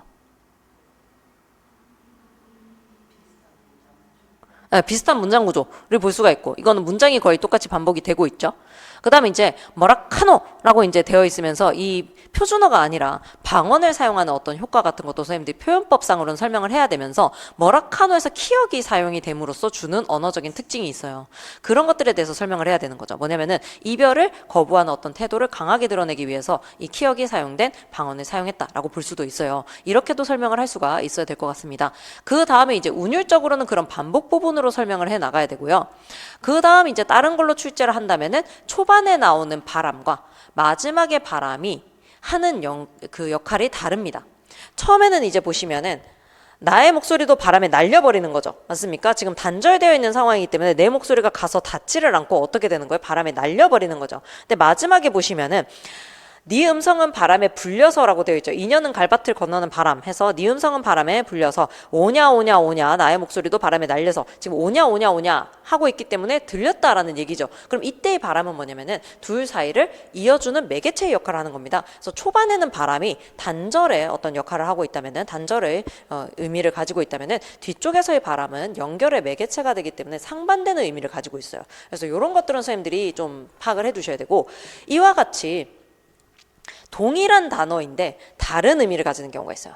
이게 다른 시에서도 마찬가지고, 그죠? 다른 시에서 동일한 단어인데 예를 들어서 바람이다 이랬는데 이쪽은 산들바람인 거예요. 이 시는. 그리고 이쪽은 이육사의 바람입니다. 그럼 이육사의 바람은 실현고난 역경이겠죠. 이쪽의 산들바람은 나를 뭐 성장시키는 바람이 될 수도 있겠죠. 그럼 동일한 바람이라는 단어인데 두 시에서 다른 의미로 쓰일 경우에는 출제를 할 수 있겠죠. 근데 지금 이 시는 같은 시임에도 불구하고 초반과 후반에서 단어의 뜻이 달라진다라는 겁니다. 우리 얼마 전에 봤었죠. 4월 마지막에 뭘 봤었냐면 문정희의 작은 부엌 노래 봤었습니다. 작은 부엌 노래에서 제일 처음에 부엌은 뭐였냐면은 억압과 고통의 공간이었어요. 근데 마지막에서는 그 부엌이 뭐였냐면은 자아성찰을 할 수 있는 공간, 여성이 자아성찰을 이룩하는 공간으로 나오게 되거든요. 한 시 안에서도 동일한 시어가 다른 의미로 사용이 될 경우에는 출제를 할 수 있다라는 겁니다. 그럼 여기에서 착안을 한다면은 다른 시임에도 불구하고 동일한 시어가 동일한 의미로 사용이 될 경우 또는 다른 시어가 동일한 의미로 사용이 될 경우 이럴 때는 출제를 할 수 있다 없다. 있다라는 겁니다. 그래서 경우의 수가 있어요. 경우의 수를 지금 다 적어두시면 선생님들 공부하실 때 그리고 다들 이제 나중에 되면 스터디 하다 안 되면 변형 문제 스터디를 하게 될 거예요. 그러면 이제 할 게 없으면 하시게 될 겁니다. 11월까지 할 일이 있으시면 못 하게 되겠죠. 뭐 그런데 그럴 때 이제 뭐를 출제를 해보시면 좋냐면은 두 개의 시를 두고 동일한 단어가 다른 의미로 사용이 된 경우 그 다음에 두 번째는 뭐다? 다른 시어가 동일한 의미로 사용이 된 경우 그 다음에 세 번째는 뭐다? 같은 시 안에서 동일한 시어가 다른 의미로 사용이 된 경우 이런 것들 그리고 이제 또 다른 건 뭐예요? 동일한 시 안에서 여러 개의 다른 단어가 동일한 의미로 사용이 되는 경우 뭐냐면 선생님들 그 목계장터 있죠. 목계장터에서 요거 찾아 쓰라고 시험 문제가 나왔었습니다. 목계장터에서 이제 떠돌이 인생 근데 이제 정착하고자 하는 인생을 나타내는 시어 세 개를 찾아 써라 이렇게 시험 문제가 나왔었거든요. 그 시어 세 개가 다른 거였어요. 전부 다른 거였는데 동일한 의미를 가지고 있다라는 거잖아요. 유사한 의미. 그럼 같은 시 내에서도 다른 시어가 동일한 의미를 가질 경우에는 찾아 쓰든 설명하든 이거는 항상 기본형으로 낼 수 있는 문제다라고 생각을 하시고 그럼 이제 기본적으로는 선생님들께서 뭘 하실 수 있어야 되겠습니까? 그렇죠. 시어의 의미 정도야 이제 써낼 수 있는 어떤 능력을 갖추고 있어야 되겠다라고 생각하시면 됩니다. 그래서 시어 의미 파악하는 거, 그다음에 식구 의미 파악하는 것은 기본 중에 기본이다라고 생각을 하시고 보셔야 됩니다. 자, 그다음 이제 요 시에서 이제 계속해서 보자면은 거기 동화밧줄 이라든지 아니면 흰 옷자락이 이런 것들이 가진 어떤 상징적인 의미 또는 심상이 있기 때문에 이런 것들을 이제 선생님들께서 해석해 내시면은 되겠죠. 그다음에 이제 주제 부분을 물어볼 수 있을 것 같습니다. 주제는 무엇이냐라고 하면은 우리가 주제 쓰는 방법은 계속 말씀드렸죠. 뭐냐면은 제일 앞쪽에 뭐가 나오고 제일 앞에 시적 대상을 써주시고 그다음에 에에 대한 그다음에 시적 화자의 감정, 태도, 판단 뭐 이런 것들을 써주시면 된다. 그럼 얘는 뭐냐면은 혈육의 죽음에 대한 슬픔과 그 다음에 이제 맨 마지막에 보시면은 이승 아니면 저승에서라도 이 구절이 굉장히 중요해요. 이승 아니면 저승에서라도 점점점점점점이잖아요. 여기 점점점점점점에 뭐가 들어가 있습니까? 다시 만나자 이런 게 나오겠죠. 그럼 이제 뭐랑 엮어서 출제를 할 수 있느냐, 제망매가랑 엮어서 출제를 해버리면은 제망매가에서도 뭐예요, 우리가 미타찰에서 도 닦아서 미타찰에서 만나자 이런 얘기를 하고 있죠. 그럼 동일한 태도를 가지고 있는 거잖아요. 어떤 태도? 네, 재회에 대한 다짐, 재회에 대한 의지를 가지고 있다라고 하는 태도가 동일하죠. 그럼 이것도 출제를 해볼 수가 있겠죠. 소재면에서도 동일하죠. 혈육의 죽음이라고 하는, 친족의 죽음이라고 하는 어떤 소재면에서도 동일성이 있다. 그래서 이렇게 선생님들 다른 작품이랑 엮을 때 어떤 작품이랑 엮으면 좋을까라고 하는 거를 계속해서 떠올리시면서 공부를 해야 공부가 제대로 되고 있다 이렇게 볼 수가 있겠습니다. 이별과 같은 경우에는 4번 학습 활동을 보시면은 시에서 말하는 사람의 목소리라서 시적 화자랑 같이 엮어서 낸 상황이거든요. 그래서 보시면은 머라카노를 표준어로 바꿀 경우에는 거기다 이제 애들은 맛이 살지 않는다 뭐 이런 걸 쓰겠지만 친근감이 줄어든다라든지 향토성이 줄어든다 이런 것들을 이제 쓰시면 되겠죠. 그다음 오냐 오냐 오냐를 문어체로 바꿀 경우에는 어떤 느낌을 준다? 다소 딱딱한 느낌을 준다. 그렇기 때문에 친근감을 나타내기 위해서 이 방언을 사용하고 구어체를 사용했다. 이렇게 설명을 할 수가 있겠죠. 그 다음 그 아래에 보시면은 머라카노를 반복함으로써 얻고 있는 효과에 대해 설명해 보자 라고 하면 머라카노 머라카노 머라카노 이렇게 하면서 이제 저 아이와 내가 단절되었다라고 하는 것에서 오는 상실감, 절망감을 강조하고 있다라고 설명을 할 수가 있겠죠. 이런 식으로 선생님들께서 뭐를 쓰실 수 있어야 되겠다? 모범 답안을 쓰실 수 있으면 좋아요. 그래서 이제 가끔 어떤 분들이 물어보시는 건 뭐냐면은 문학 교과서를 제가 보는 게 도움이 될까요? 이렇게 이제 얘기를 하세요. 뭐든 보시면 도움이 돼요. 그리고 문학 자습서에 나오는 그 문제들을 풀어보시는 게 상당히 도움은 됩니다. 왜냐면 그 작품에 대해서 이런 것들을 보통 물어보는데 이런 답이 나와야 되는구나 라고 하는 걸 알 수가 있잖아요. 근데 이제 거기에 너무 매몰돼가지고 하루 종일 그걸 보고 있으면 안 된다라는 거죠. 그러면은 언제 쓰느냐? 자, 문법 공부가 안 되면은 문학 공부를 하시고, 문학 공부가 안 되면 교육론 공부를 하시고, 교육론 공부가 안 되면 다시 뭐 문학을 하시든 문법을 하시든 이렇게 하실 때 그거를 쉬엄쉬엄 이렇게 좀 보실 필요는 있다라는 거예요. 근데 그럼 지금부터 문학 교과서를 살 거냐? 아닙니다. 그 해법문학 자습서는 다 가지고 있으시죠? 그 해법문학 자습서 오른쪽에 나와 있는 학습활동 있죠? 걔가 거의 대부분의 학습활동을 포함하고 있어요. 학습활동을 약간 변형시킨 문제들을 포함하고 있거든요. 그래서 그 문제만이라도 제대로 풀어보시고 걔를 변형시켜서 출제를 한번 해보셔서 연습을 해보시면 충분하다 이렇게 생각을 하시면 되겠습니다. 자, 운율을 봤는데 7페이지 다시 보시면 문제 7페이지를 보시면은 여기서는 이제 면왕정가의 운율을 봤어요. 면왕정가의 운율을 봤는데 면왕정가의 경우에는 뭐 동일한 단어가 반복이 되거나 아니면 동일한 어미가 반복이 되고 있다라고 하는 게 운율적인 요소이고 그 다음에 사음보라고 하는 것을 우리가 파악할 수가 있었다. 자, 그리고 하나 곁다리로 우리가 강호시가 공부까지 했기 때문에 강호가사 공부까지 했기 때문에 요거 잘 알아두자라는 겁니다. 자, 선생님들 이제 보시면은 아직 그 흰 책 펼쳐 놓으셨죠? 오른쪽에 보시면 지금 2003년도 문제와 2007년도 문제가 나와 있습니다. 2003년도 문제와 2007년도 문제가 나와 있는데 2003년도 문제는 시적 화자랑 관련된 문제예요. 시적 화자랑 좀 관련된 문제여서 얘는 살짝 건너뛰더라도 지금 보시면 2007년에 박목월의 이별가가 나왔는데 이제 이 이후에 안 나왔다라는 거예요. 요 이후에 2009년 이후에 여기에서 제목만 언급하고 나오지 않았는데 여기에서 이제 보시면 위 시의 내용을 한국 시문학의 전통 계승이라는 맥락에서 감상하고자 한다. 감상의 초점에 맞추어 관련 작품을 들고 감상 내용을 서술하시오라고 되어 있습니다. 자, 시어의 상징성 생각을 해보면 뭐 동화밧줄이나 흰 옷자락이 부분을 보시면 되겠죠. 자, 그러면 흰 옷자락이가 지금 죽은 사람을 상징을 한다라고 한다면은 그와 같이 흰 옷자락이를 죽음을 상징하는 도구로 사용을 한 또는 이제 흰색을 죽음을 상징하는 어떤 단어로 사용을 한 시를 찾으시면 될 것 같고요. 정서의 경우에는 어떤 정서를 잡으시면 될 것 같아요. 한입니다. 한. 그래서 이거 한을 나타내는 작품 드시면 될 것 같아요. 그다음 아래쪽에 표현의 과정에서 여러 가지 표현 방식을 적절하게 사용한다라는 학습 목표에 따라 시 창작 수업을 하려고 한다. 위 시의 언어 표현 방식 중 시 창작 교수 학습에 활용할 수 있는 표현 방식 4가지를 찾고 그 효과에 대해서 서술하시오라고 되어 있습니다. 자, 그러면 시 창작 교수 학습이라고 하게 되면은 운율과 비유와 상징 요거를 봐야 되잖아요. 운율과 비유와 상징. 그다음에 이제 내용 전개 방식, 그다음에 시적 화자 이런 것들을 가르칠 수가 있겠죠. 그럼 이 각각을 가지고 뭔가를 지도할 수 있다라는 내용을 쓰시면 된다는 겁니다. 꼭 4가지가 딱 정해져 있다, 안 정해져 있다, 안 정해져 있어요. 요 중에서 하나, 요 몇 가지 쓰면 됐다. 이런 식으로 답안 구성이 됐었을 겁니다. 운율, 비유, 상징, 내용 전개 방식, 시적 화자 이런 것들. 시적 화자의 어조, 태도 이런 것들이 있을 수가 있겠죠. 그래서 이런 것들 중에서 가르쳐 보자. 자, 그럼 여기서 힌트 얻어야 될 거는 2008년 이전의 어떤 문제들은 어느 차원에서 도움이 되냐면 첫 번째, 작품 선정에서 좀 도움이 돼요. 그러니까 이전에 어떤 작품들에 좀 주목을 했었는데 지금은 좀 안 보고는 있지만 얘네가 이전에 중요했다라고 하는 거는 언제든지 다시 나올 수 있다이기 때문에 작품들 한번 살펴보는 용도로 사용을 하시고요.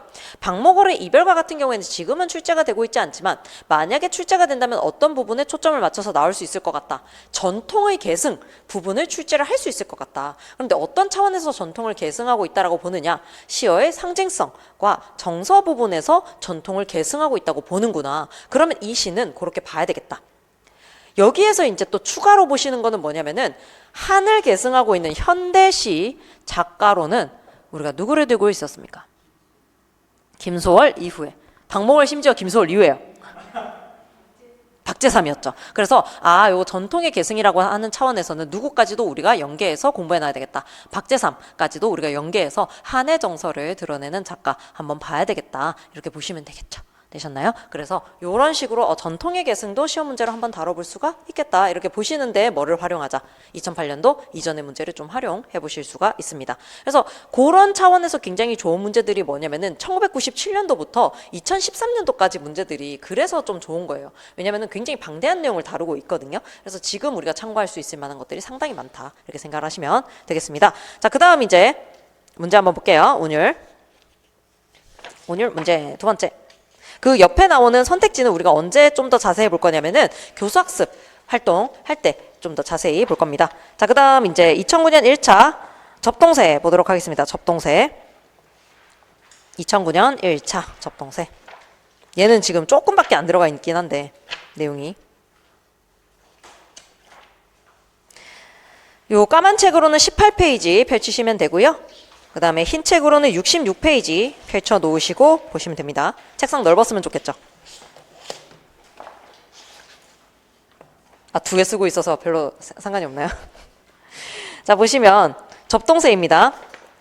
접동 아우레비 접동 활동 중심 수업을 하고 있어요. 진두강 가람가에 살던 누나는 진두강 앞 마을에 와서 옵니다. 옛날 우리나라 먼 뒤쪽의 진두강 가람가에 살던 누나는 의부더미 시샘에 죽었습니다. 누나라고 불러보랴 오 불서러. 시샘에 몸이 죽은 우리 누나는 죽어서 접동세가 되었습니다. 아홉이나 남아되는 오랍동생을 죽어서도 못 잊어 차마 못 잊어. 야삼경 남다자는 밤이 깊으면 이산저산 옮아가며 슬피 옵니다. 라고 되어 있습니다. 그래서 이제 약간 구어체를 사용을 했다라고 보셔야 돼요. 지금 상대높임법을 사용을 하고 있기 때문에 청자를 전제로 하고 있는 어떤 문체를 사용을 하고 있습니다. 아래에 보시면 활동 1, 2, 3, 4, 5가 나와 있는데 우리가 몇 번에 초점을 맞추려고 하냐면 2번입니다. 활동 2번. 이 시를 운율에 맞추어 낭송해보고 그 느낌에 대해 말해보자. 자, 그럼 2번 문제 보시면 음악적 요소와 시적 정서의 관련성인 거죠. 그래서 음악적인 요소가 시적 정서를 드러내는데 어떤 영향을 미치느냐라고 하는 것을 이제 보겠다라는 겁니다. 자, 그럼 이제 우리가 접동세에서 음악적인 요소를 한번 다 찾아보도록 할게요. 같이 한번 찾아볼게요. 음악적인 요소. 특히 김소월 시인 같은 경우에는 민요시의 전형을 확립했다라고 할 수가 있기 때문에 운율 부분으로 출제를 한다면은 출제할 확률이 좀 높다라고 보실 수 있어요. 그래서 그 이후에도 이제 김소월 시인의 산유화가 행가리로 출제가 된 상황이거든요. 그래서 운율 차원에서 출제를 할 때 좀 잘 출제될 만한 사람이 김영랑, 김소월 이렇게는 출제가 좀 잘 될 수 있다. 운율에서는. 자, 그럼 보겠습니다. 접동, 아우레비 접동이죠. 그러면은 접동이라고 하는 단어를 반복을 함으로써 운율이 생성되고 있다라고 하는 것은 당연히 알 수가 있을 겁니다. 당연히 알 수 있을 건데요. 자, 그 아우레비를 선생님들 보시면은 아우레비. 이 아우레비가 믿기 어려우시겠지만 아홉 플러스 오라비의 줄임말이랍니다. 아홉 플러스 오라비. 그럼 지금 일부러 이 단어를 변형시켜서 사용을 하였다라는 거죠. 그래서 이 부분을 뭐로 설명을 하냐면요. 활음조를 살리기 위해서 단어를 변형시켰다라고 이야기를 합니다. 그럼 활음조가 무엇이냐라고 하면 활음조를 국어사전에 찾아보면은 듣기 좋은 음질이라고 나옵니다. 그러니까 듣기에 좋게 하기 위해서 자 아호보라비라고 표현하는 것보다 아우레비 이러면은 혀가 호로록 굴러가듯이 이제 발음이 되죠. 그렇기 때문에 활음조를 만들어낸다. 듣기 좋게, 발음하기 좋게 만들어낸다라는 거예요. 그래서 이제 선생님들 왜 문법 시간에 보긴 하시겠지만 뭐 모음 충돌이라든지 자음 충돌을 없애기 위해서 매개 모음 같은 거를 넣기도 하잖아요. 그런 것들도 다 뭐냐면은 듣기 좋은 음질, 활음조를 만들어 놓기 위해서 사용하고 있는 방식이다라고 생각을 해야 될 것 같아요. 그래서 이 아우레비 접동도 활음조를 사용을 해서 운율감을 높이고 있다라고 보실 수가 있겠습니다.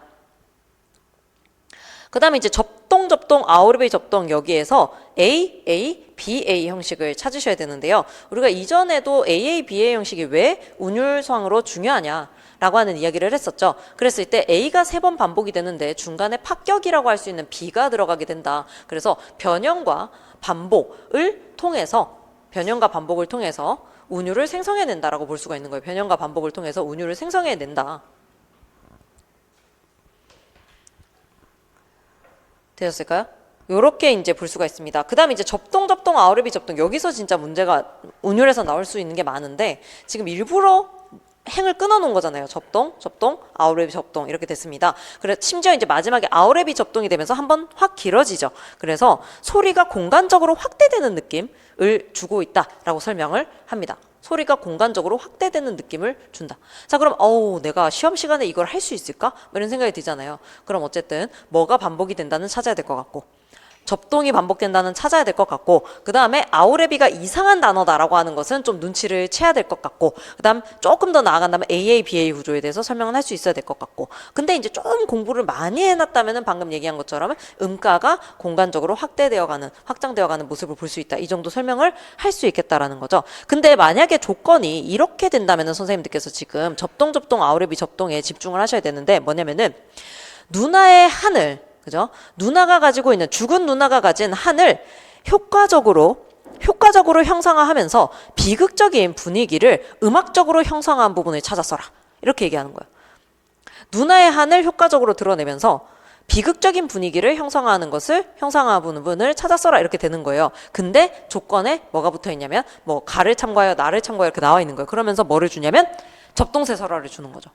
접동세설화를 주게 되면은 이러한 배경 지식을 가지면은 이련에서부터 이 접동세는 누군가 죽어서 된 한의 세다라고 하는 걸 알고 있기 때문에 이런 부분에서 이런 게 드러난다라고 설명을 할 수가 있어야 된다라는 거죠. 그래서 선생님들 시험에서는 그냥 무식하게 찾았어라 뭐 이렇게 막 주지 않아요. 뭐냐면 항상 다 조건을 다 걸어요. 이걸 참고로 하고 이거를 고려해서 뭐 이렇게 주거든요. 그럼 항상 그 조건을 잘 파악을 해서 여기가 아니면 답이 여러 개가 나올 수 있구나 라고 생각을 해야 돼요. 여기가 아니면 답이 여러 개가 나온다. 그 다음 그 아래에 또 중요한 부분이 있는데 거기 진두강 가람가 보실래요? 진두강 가람가? 진두강 가람가인데 가람이 강이에요. 그럼 지금 진두강 강가에 살던 누나가 되죠. 원래는 어떻게 해야 됩니까? 진두강가에 살던 누나는 이렇게 됩니다. 그럼 뭐냐면은 이거 우리 족발이라고 하는 것과 그 다음에 역전 앞이라고 하는 것과 뭐 비슷한 거죠. 이거 뭐냐면은 동일한 의미의 단어를 반복함으로써 그 의미를 강조해주고 있는 부분이다라고 볼 수 있습니다. 동일한 의미의 단어를 반복함으로써 의미와 느낌을 강조하고 있다. 이런 부분까지만 이제 좀 보시면 되겠죠. 시 전체적으로는 요 시는 만약에 의미나 아니면 창작 기법이나 아니면 창작 동기나 이런 차원에서는 뭐랑 엮어서 보기가 좀 좋냐면은 서정주의 질맞이 신화 랑 이제 엮으면은 이제 설화적 세계관을 같이 사용을 했다라고 하는 차원. 그다음 우리 이미 4월에 배웠지만 박제삼 같은 경우에도 설화적인 세계를 굉장히 잘 사용을 했었죠. 그래서 이제 그런 것들이랑 엮어가지고 설화적 세계관을 사용하고 있는 시들과 엮어서 좀 출제를 하고 이런 설화가 시 창작의 동기가 될 수 있다라고 하는 것들 이제 보시면 되겠죠. 현대시에서 주로 사용을 해요. 설화를 차용을 하는 거는. 왜냐면 이제 고전시가 같은 경우에는 그런 작품이 있는 줄도 잘 모르겠죠. 뭐 자기 창작하느라 바빠 죽겠는데 뭐 누구 걸 참고로 하겠습니까? 그래서 이제 접동세는 요 정도 보시고 그다음 지금 얘기하지 않은 음악성이 하나 있습니다. 뭐겠습니까? 네? 운은 반복되는 부분은 제가 많이 얘기를 했고 율과 관련된 부분이에요. 네? 불설어? 불설어도 걔 지금 시적 허용으로 볼 수 있게 설어워를 설워라고 바꿨으니까 걔도 이제 찾긴 해야 되죠. 걔도 이제 활음조 만든 거고. 네? 미녀조 율격 몇 음보? 주로 3음보입니다. 주로 3음보 미녀조 율격을 사용하고 있다. 요거는 이제 김소월이라고 하면 대부분 3음보예요. 대부분 3음보여서 그거 정도 알아두시면 좋겠죠.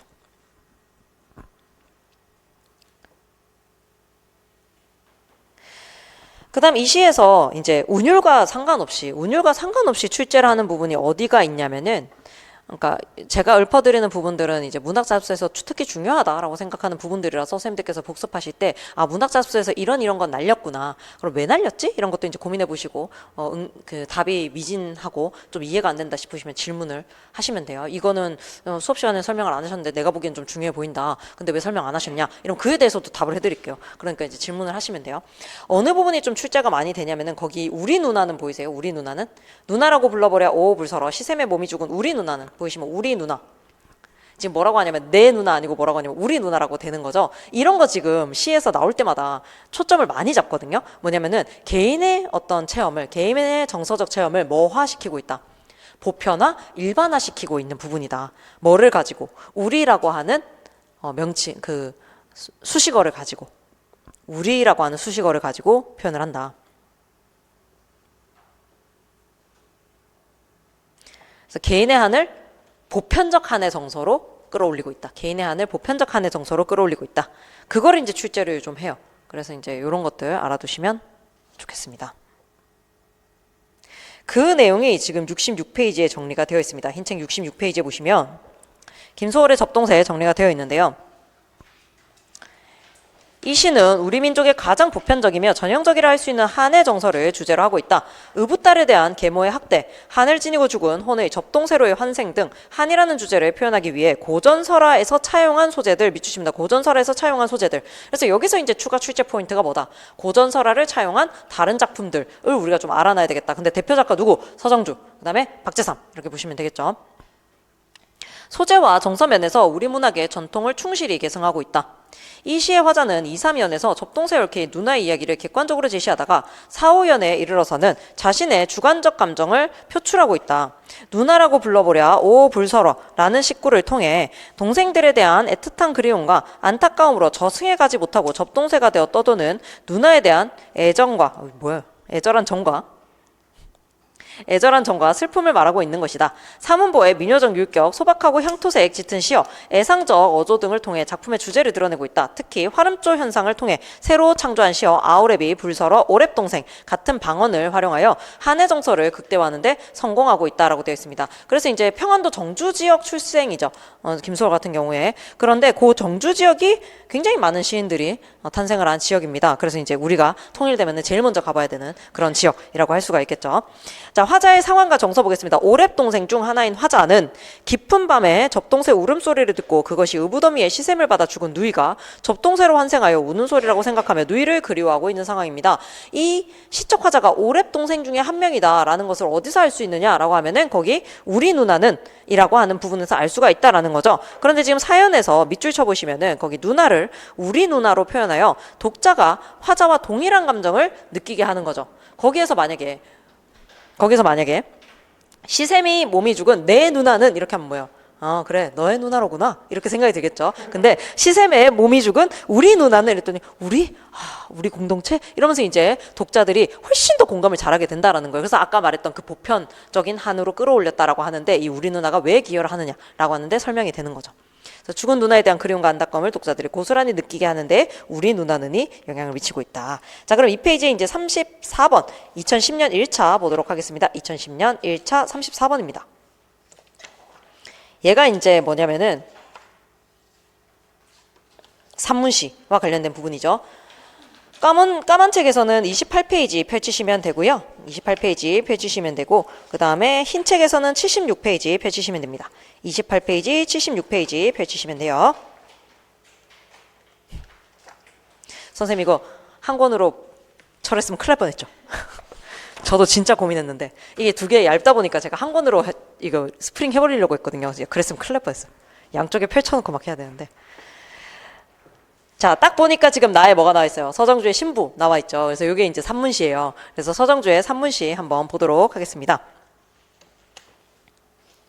자료를 활용하여 시의 갈래적 특성에 관한 수업을 하고자 할 때 활동 계획으로 적절하지 않은 것은 이라고 나와 있습니다. 자, 서정주의 시는 개인의 정서와 음악성을 중시하는 운문서정시의 전통을 따르는 동시에 이게 뭐냐면 초기시입니다. 초기 시들은 이러한 운율을 굉장히 잘 살리는 시들을 창작을 좀 한 걸로 알려져 있어요. 그러한 시학적 전통을 파기하는 이중의 면모를 보인다. 이제 후기시 일부가 여기에 해당을 하겠죠. 그래서 산문시들을 창작을 하게 됩니다. 그 전형적인 예가 질맞의 신화로서 우리 질맞의 신화 3, 4월에 막 했었는데 몇 개였습니까? 질맞의 신화? 4기입니다. 1기, 2기, 3기, 4기 했었을 때 4기 질맞의 신화 부분이죠.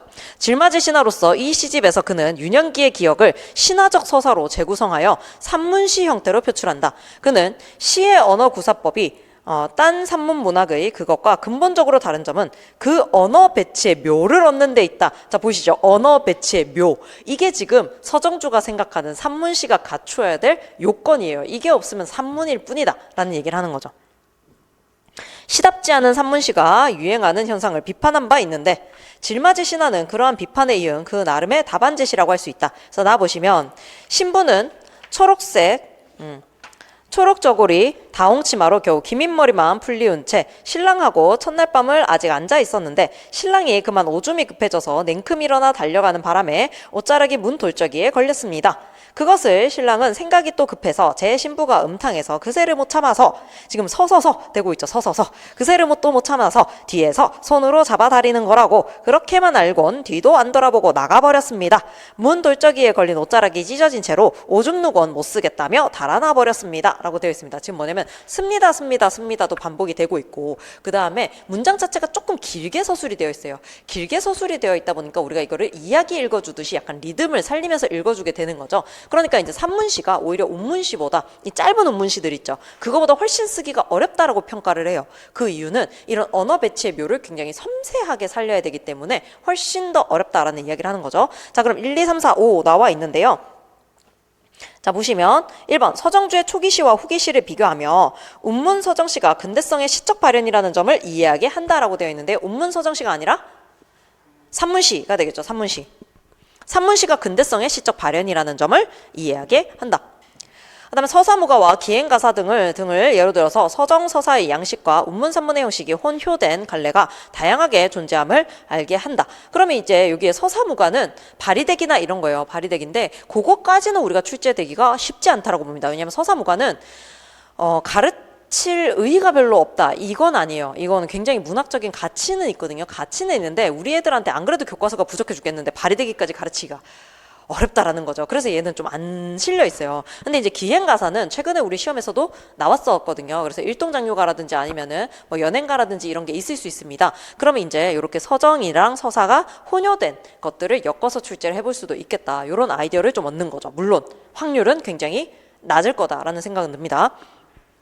3번 질맞의 신화에서 유년기의 기억을 서사적인 산문시로 표출한 사례를 중심으로 서사성에 구현해서 운문과 산문이 어떤 차이를 보이는지를 분석하게 한다라고 되어 있는데 여기서 힌트 얻으실 건 뭐냐면은 질맞의 신화에 뭐가 실려 있구나. 유년기의 기억을 서사적인 산문시로 표출한 사례가 있구나. 여기에. 그러면 우리가 그거를 시험 범위로 삼아서 공부를 해야 되겠구나. 그래서 질맞의 신화에 보통 어떤 작품들이 수록되어 있는지 하는 것들을 이제 좀 찾아보시면은 뭐 외할머니의 툇마루 뭐 이런 것들 찾아서 읽어보시면은 되겠죠. 그래서 여기는 추가 작품을 선정하는 데 대한 힌트로 사용할 수 있는 선택지다. 그 다음 4번 신부와 같은 신화적 서사시를 임화 등의 리얼리즘적 단편 서사시, 신동엽 등의 장편 서사시와 비교하며 현대 서사시의 다양성을 살펴보게 한다라고 되어 있습니다. 임화의 리얼리즘 단편 서사시는 뭐 우리 오빠와 하루 이게 될 것 같고요. 그 다음 신동엽의 장편 서사시는 금강 시리즈가 되도록 하겠죠. 금강 연작시가 될 건데 이 작품들도 우리가 공부를 조금 해놔야 되겠구나. 비교할 수 있다라고 했으니까 신부를 시어의 선택과 배열, 이미지 형상화, 어조 등의 측면에서 분석하며 산문이 언어 배치의 묘를 얻어 시적 가치를 얻는 양상을 살펴보게 한다. 자, 운율상으로는 이 5번 선택지가 제일 중요합니다. 운율상으로는 이 5번 선택지가 제일 중요한 게 자, 산문시라 하더라도 뭐를 살려야 된다. 시어의 선택과 배열.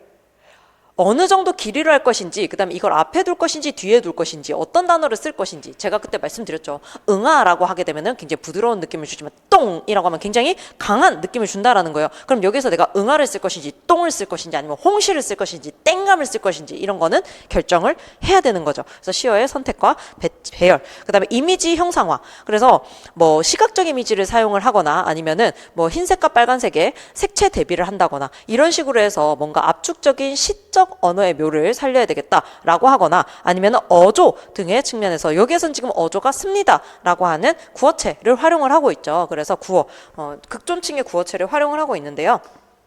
이런 것들이 언어 배치의 묘고 이게 이제 시적 언어를 활용한 산문시다라고 볼 수 있는 거죠. 그래서 선생님들 만약 산문시가 시험에 나온다면은 그 산문시 안에서 시적 언어가 사용된 양상에 대해서 설명해 보라고 할 겁니다. 그러니까 산문시라고 하더라도 운율이 느껴지는 산문시를 줄 거예요. 운율이 아예 안 느껴지는 산문시를 주면은 문제 낼 요소가 너무 적습니다. 운율이 조금이라도 느껴지는 산문시를 줘야 되고요. 그 안에서 네가 시적 언어 배치의 묘를 찾아봐라 라고 하는 식으로 출제가 될 거다라는 겁니다. 그래서 이제 신동엽 시인의 뭐 산문시 그 스칸디나비아 나오는 거 있죠. 그래서 그 시 찾아보시면은 진짜 쭉 이렇게 산문시가 쓰여져 있어요. 전혀 운율 안 느껴지는 느낌이거든요. 근데 문학잡서에서는 운율을 설명을 해놨어요.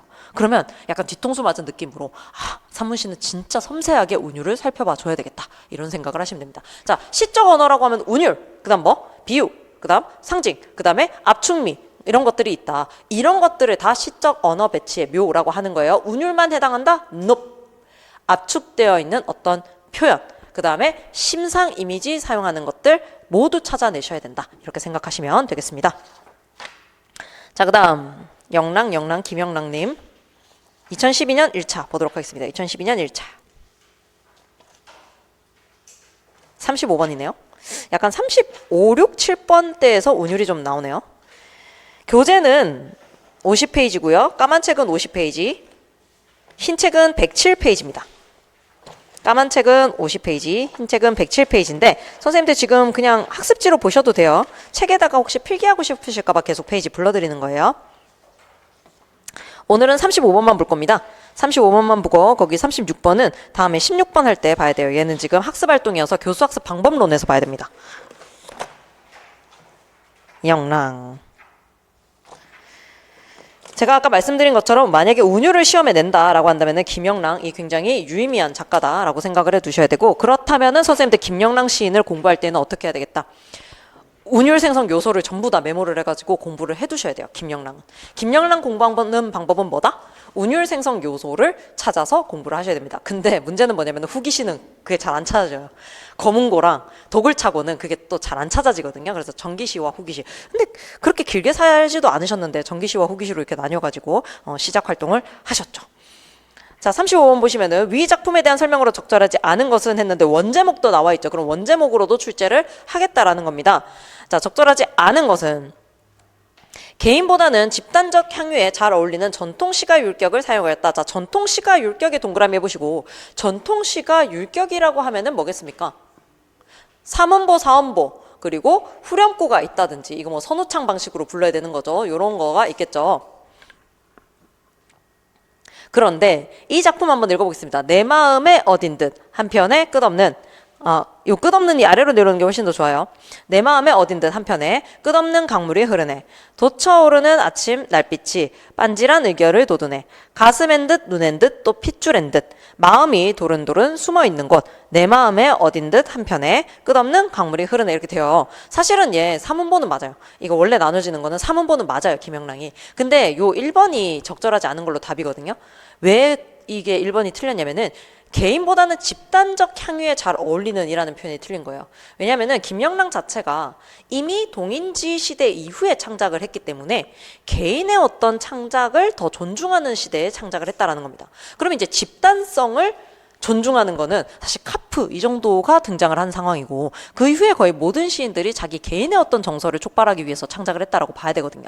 그러면 지금 1번이 맞는 내용은 아니다. 그럼 이 내용은 개인보다는 집단적 향유에 잘 어울리는 전통시가 율격을 사용했다는 보통 뭐냐면 논매기 노래 이런 거 있죠. 거기 보시면 이제 선우창 나오면서 뒤에 후렴이 나오고 삼원보고 뭐 이렇게 되잖아요. 걔는 요 설명이 맞아요. 걔는 어차피 집단이 부를 것을 전제로 하고 있거든요. 그래서 요 설명이 맞아 들어가려면은 어떤 작품이어야 된다. 집단이 가창할 것을 전제로 한 작품에서 요게 좀 잘 맞아 들어가는 설명이다. 사문보는 맞아요. 근데 집단이 향유하는데 적절한 것은 아니다. 사문보가 그냥 우리 숨 쉬듯이 표현하기가 좋아서 사문보를 썼을 거예요. 자, 그 다음 강물은 실제하는 대상을 지시한 것이라기보다는 마음의 상태를 감각화한 것이다. 이거 별표치입니다. 이거 김영랑 시에서 중요하죠.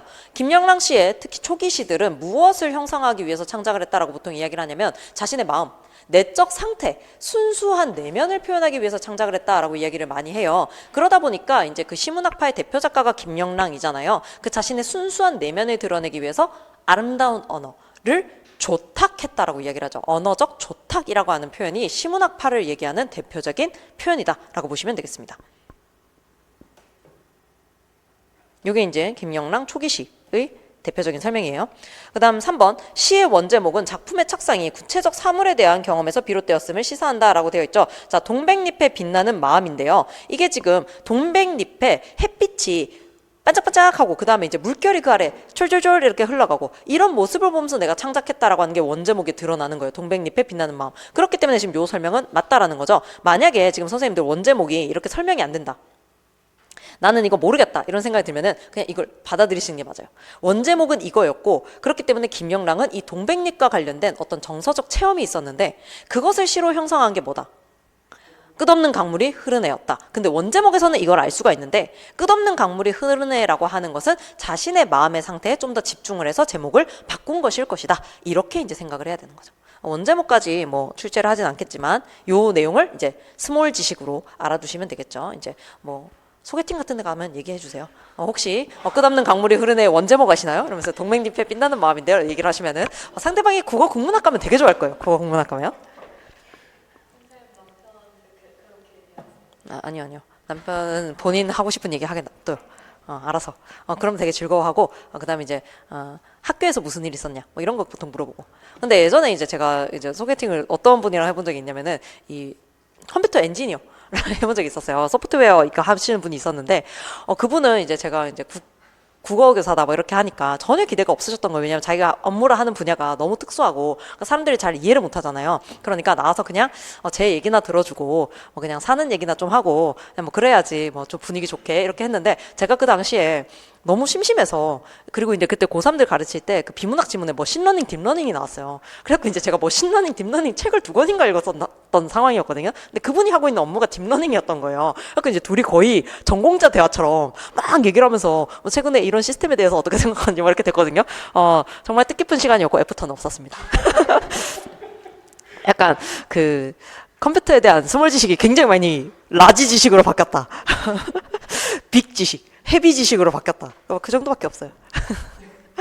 어쨌든 원제목과 관련해서 얘기했고요. 그 다음 4번 서정적 주체와 대상 간의 대립적 거리를 설정하지 않음으로써 순수 서정을 추구하였다라고 되어 있습니다. 보시면은 가끔가다 이제 시에서 특히나 아니고 김영랑의 후기시에서도 나오지만 도굴차고 같은 데서 보면은 자기와 대립되는 삶의 태도를 가진 벗이라고 하는 존재가 등장을 하기도 하고, 시라고 해서 이 갈등이 아예 안 나오는 건 아니에요. 이 갈등이 제일 많이 나오는 인간이 누구냐면은 윤동주 보면은 그 시 안에서 계속 자아가 갈등을 하고 있잖아요. 근데 그런 모양이 나오느냐, 안 나오고 있다는 거죠. 그래서 그냥 평화롭고 순수한 세계를 설정하고 있다. 그게 누구의 특징이다? 김영랑의 특징이다. 근데 순수한 마음이 갈등을 하게 되면 순수할까요? 전혀 순수할 수가 없죠. 그러니까 순수한 마음을 설정해서 보여주기 위해서는 갈등이란 건 노갈등, 아무런 갈등도 보여주면 안 되겠다.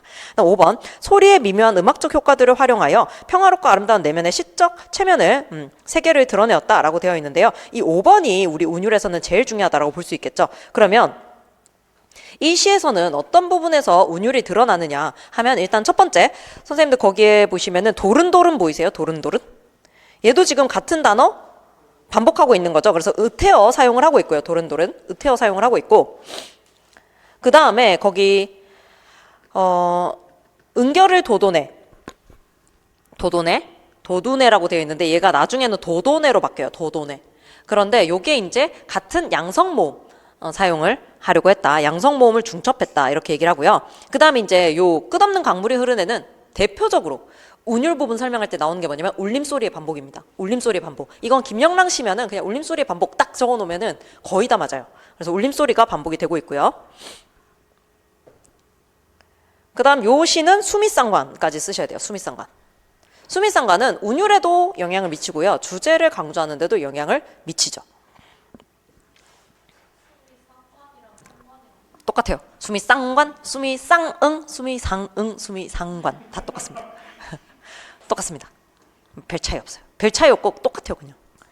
자, 그럼 저희 어디 볼 거냐면요. 107페이지 한번 볼게요. 107페이지 보시면은 요 끝없는 강물이 흐르네와 관련된 내용이 위에 나와 있고, 음악성 부분이 위쪽에 정리가 되어 있습니다. 그다음에 현실과 유리된 김영랑의 내 마음 세계라고 나와 있죠. 이게 김영랑의 시세계 정리를 해놓은 거기 때문에 방금 문제에서 다른 내용이랑도 관련이 있어요. 그래서 같이 읽어보시고, 아래쪽에 보시면 2005년도에 김영랑이 출제가 되었습니다. 그때도 지금 가에 보시면 동백잎의 빛나는 마음 이렇게 나와 있죠. 그다음 그 아래쪽에 끝없는 강물이 흐르네 나와 있고, 그다음 오메 단풍들 건네 나와 있죠. 그럼 지금 19번 보시면은 나는 가를 개작하여 제목과 형식이 바뀌었다. 시인이 이 같은 개작을 통해서 얻고자 한 효과를 독자의 관점에서 설명하시오라고 되어 있죠. 자, 이게 지금 몇 번째 선택지가 되겠어요? 3번 선택지인 거죠. 얘가 지금 3번 선택지가 된 거예요. 이렇게. 그 다음 20번 보시면은 나와 다의 시어, 화자, 대상, 표현 방식을 비교하시오라고 되어 있는데 3점이죠. 그럼 시어 비교하는 거, 화자 비교하는 거, 대상 비교하는 거, 이거 세 개를 1점, 1점, 1점을 주겠다라는 겁니다. 그래서 이렇게 같은 작가의 다른 작품을 가지고도 출제할 수 있다 없다, 출제할 수 있다. 대표적인 게 최근에 출제됐었던 이육사의 작품 있죠. 이육사의 작품 2개 낸 다음에 윤동주 씨랑 같이 엮어가지고 출제를 했었거든요. 그래서 같은 작가의 유명한 작품이 많을 경우에는 같이 엮어서 출제할 수 있는 작품이 어떤 것들이 있는지라고 하는 것들을 선생님들께서 같이 보시면 좋다가 아니라 꼭 보셔야 될 것 같습니다. 자, 그 다음 이제 2015년 전공A 기평 9번 볼게요. 2015년 운율까지는 끝내겠습니다. 운율까지 끝내고 시작. 2015년입니다. 2015년 까만 책, 이 문제집에서는 74페이지고요. 문제집에서는 74페이지고 요 흰 책 답안지에서는 133페이지입니다.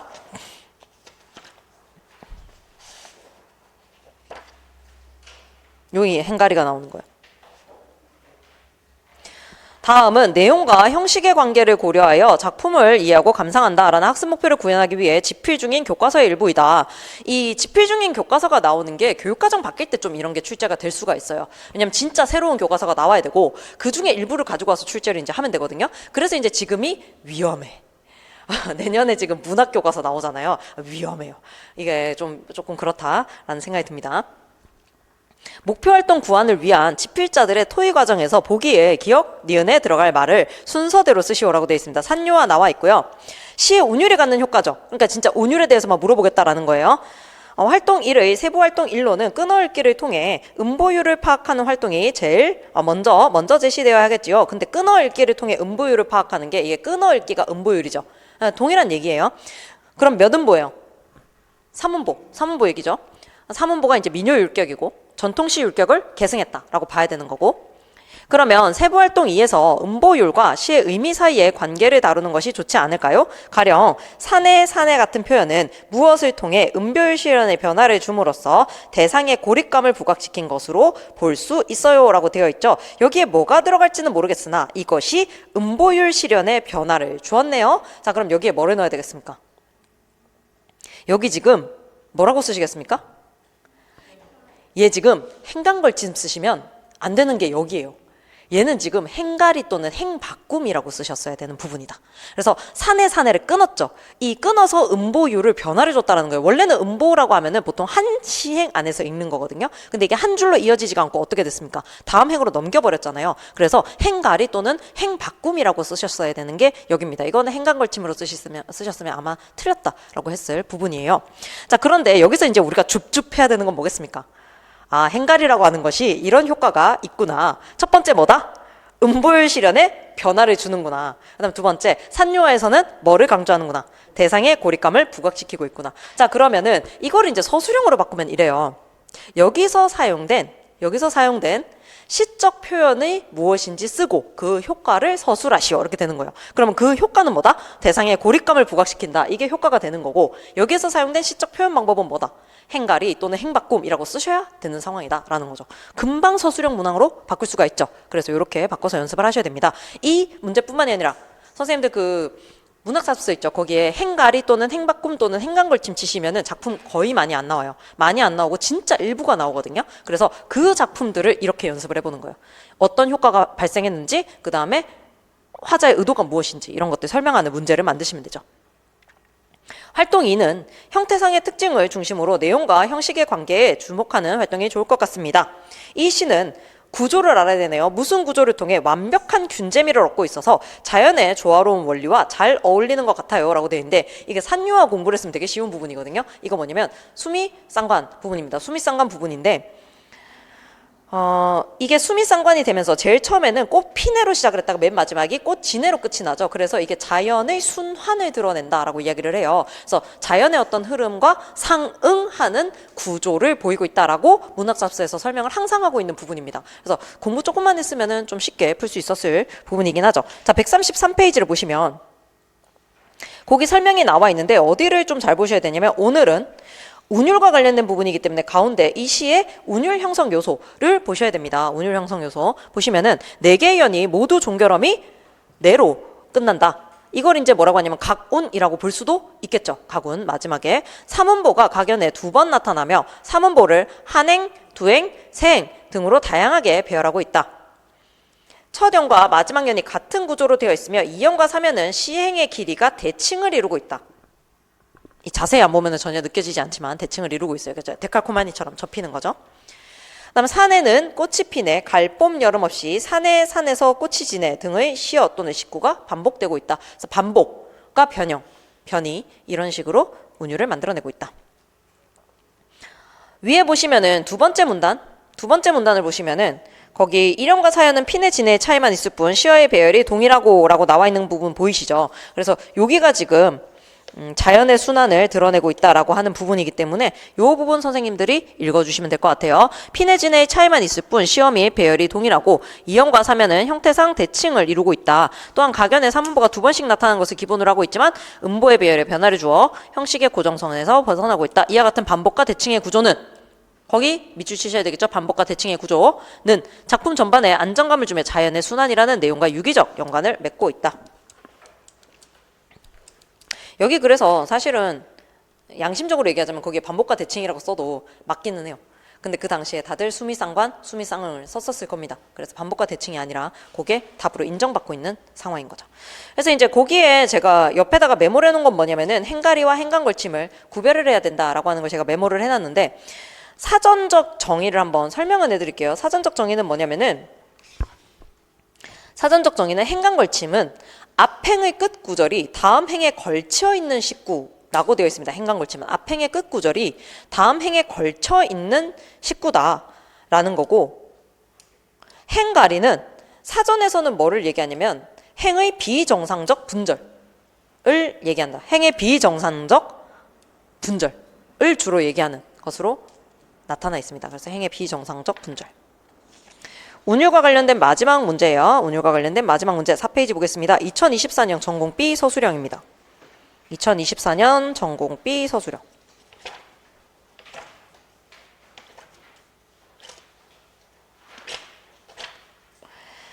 교재상으로는 147페이지에 동일한 문제 실려 있고요. 그래서 해설지는 207페이지 보시면 될 것 같아요. 207페이지.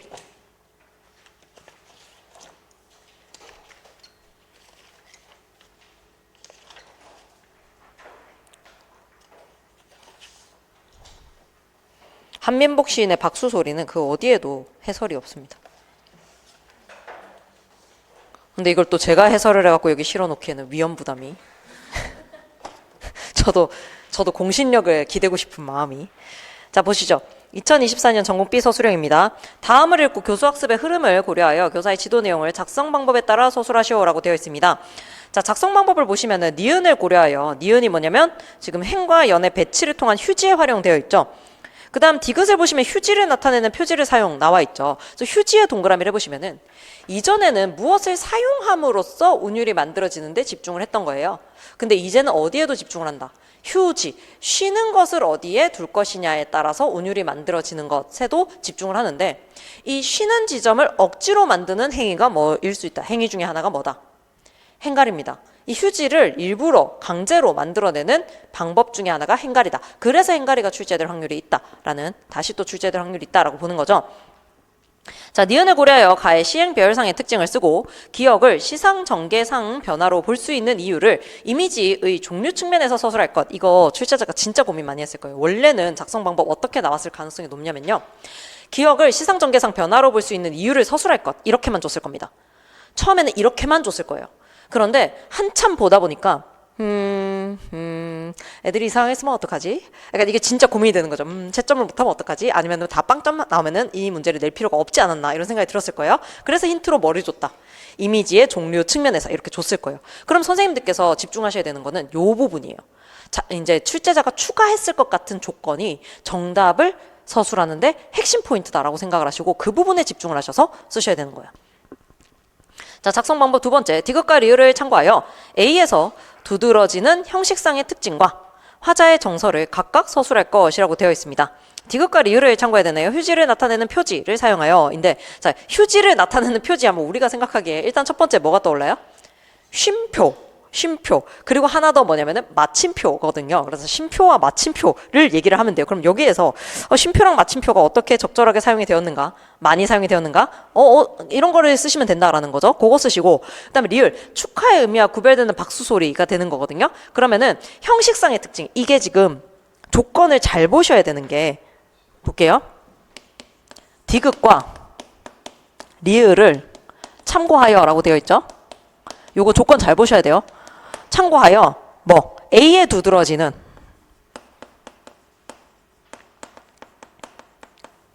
뭐를 쓰랍니까? 형식상의 특징이랑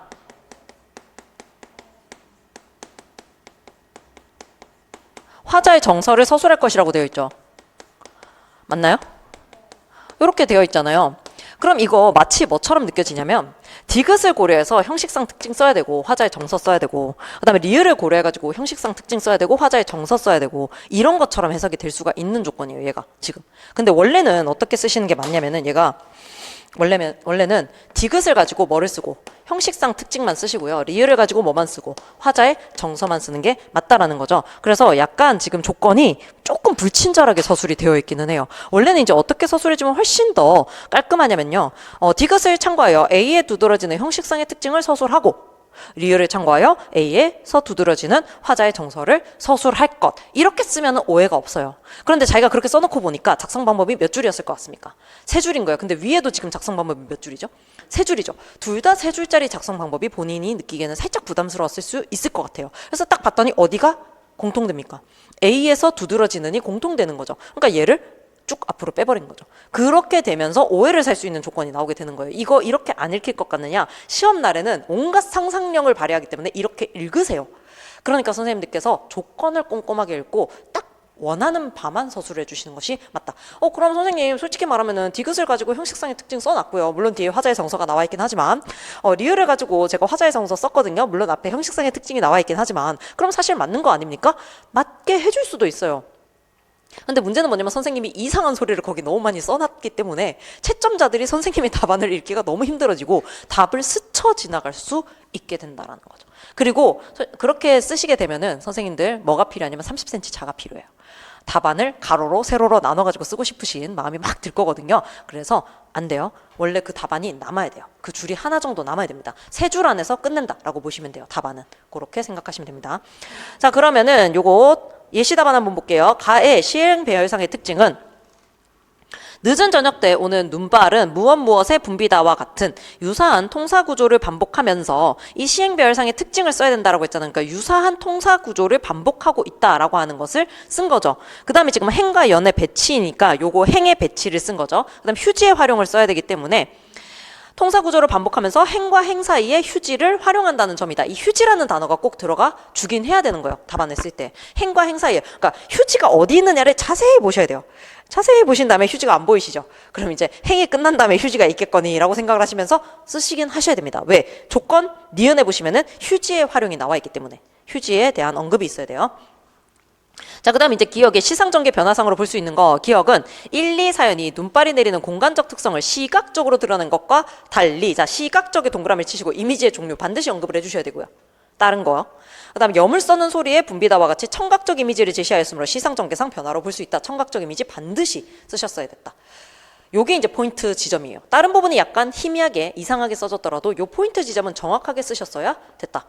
자, 디귿을 참고할 때 A에서 두드러지는 형식상의 특징은 휴지를 나타내는 표지인 쉼표와 마침표를 반복적으로 사용한다는 점이다. 형식상의 특징 쓰라고 했지 효과 쓰라고 안 했으니까 저는 지금 특징까지만 쓰고 치운 거예요. 근데 만약에 효과까지 쓰라고 했다라고 한다면은 어떻게 되겠습니까? 그 기호들 있죠. 기호를 사용한 지점마다 의도적으로 휴지를 발생시킴으로써 호흡을 조절하고 있다. 이렇게 설명을 하면 되는 거예요. 의도적으로 휴지를 발생시킴으로써 호흡을 조절하고 있다. 이렇게 되면 효과까지 되는 거예요. 근데 조건에서 뭐를 요구하지 않았다? 효과를 요구하지 않았으니까 저는 다소 약간 싹퉁바가지 없어 보이지만 그렇게만 쓰고 끝내는 거예요. 자, 리을을 참고할 때 A에서 두드러지는 화자의 정서는 박수의 의미가 축하의 의미가 아니며 A의 바로 뒤에 있던 구겨진 정신의 유리 조각으로 박혀 빛나던 이 박수 소리를 수식하고 있다는 점에서 유년 시절 가난으로 인한 부끄러움과 슬픔임을 알 수 있다라고 되어 있는데요. 선생님들 어디부터 어디까지 지워도 사실은 답으로 인정받을 수가 있냐면요. 거기 인용한 부분 전체 있죠. 리을을 참고할 때 A에서 두드러지는 화자의 정서는 뒤쪽에 박수의 의미가 축하의 의미는 아니며 거기부터 어디까지 지우시면 되냐면 수식하고 있다는 점에서 얘 날리셔도 답이라고 인정해야 돼요. 왜냐하면 화자의 정서는 썼으니까. 참고를 해서 썼으니까. 지금 거기 뭐라고 했냐면 참고하여라고 되어 있죠. 얘가 지금 활용하여로 바꿔 있으면 조건에 활용하여라고 바뀌어 있으면 이건 문제가 조금 달라져요.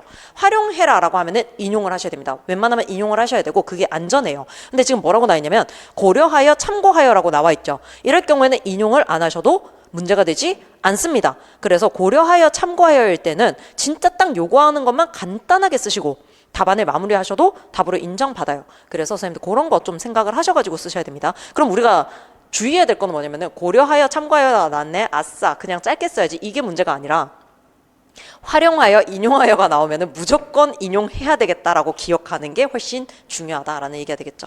자, 아래쪽에는 전형문 박용래의 설명이 나와 있습니다. 이게 지금 14종에만 실려 있었어요. 14종에만 실려있고 11종과 10종에서 빠져있는 상황입니다. 근데 지금 얘를 출제를 한 거죠. 그러면은 지금 얘가 2024년도잖아요. 이게 출제자들이 작품을 어떻게 뽑느냐 하는 그 의식의 흐름을 좀 보셔야 되는 거예요. 지금 10종, 11종에 나와 있는 거는 이미 너무 많이 노출됐다라고 생각을 하는 거예요. 그럼 지금 어디서 뽑아내느냐? 낯선 작품을 뽑아내야 되는데 14종에만 실려있던 것들 또는 EBS에서만 언급됐던 것들 혹은 지금 고소설 연구회 같은 데서 새로 연구하는 것들 이런 것에 지금 집중을 한다라는 거죠. 새로운 작품을 볼 때에는. 그래서 이런 흐름을 보시면 되겠습니다. 그래서 특징 보시면은 1번 통사 구조를 반복함으로써 시상을 단순화하고 운율을 형성하고 있습니다. 그래서 여기서도 지금 통사 구조에 대한 언급이 있죠. 그러니까 얘를 출제를 하는 거예요. 그 다음에 순우리말을 사용하여 향토성을 살리고 있다. 그래서 이 시의 시간적 배경은 겨울의 늦은 저녁이고 공간적 배경은 주막의 마곡간과 변분들의 빈터이다. 도시화에 밀려난 변들의 빈터는 매우 일신역스러운 풍경으로 그려져 있지만 그것을 바라보는 시인의 눈길은 따뜻하다. 한 해가 저무는 겨울, 하루의 바쁜 일상을 마감하는 저녁, 온 세상을 하얗게 뒤덮으며 내리는 눈발은 시적 화자인 나그네의 외로움과 회한, 애상을 자아내는 매개물이다. 자, 외로움, 회한, 애상. 만약에 시적 화자의 정서를 쓰라고 하면 이런 고급진 단어들 사용을 할 수 있다라는 얘기가 되겠죠. 그런데 화자는 붐비는 눈발 속에서 지나온 한평생을 돌아보고 감상에 적기보다 무덤덤이 눈발을 응시하고만 있을 뿐이다. 그러한 화자의 눈에 비친 주막의 풍경은 바쁜 듯하지만 전혀 바쁘지 않고 오히려 늦은 저녁에 한방눈을 즐기고 있는 듯한 모습은 일종의 아이러니라고 할 수 있다. 이런 한가함과 여유는 전적으로 화자의 관조적이고 자연 친화적인 태도에서 비롯된 것이다. 그래서 이 화자가 뭔가 애상적이라거나 슬퍼한다거나 이런 태도가 아니라는 거예요. 뭔가 관조적이고 여유가 있는 태도를 가지고 있다라고 설명을 해야 돼요.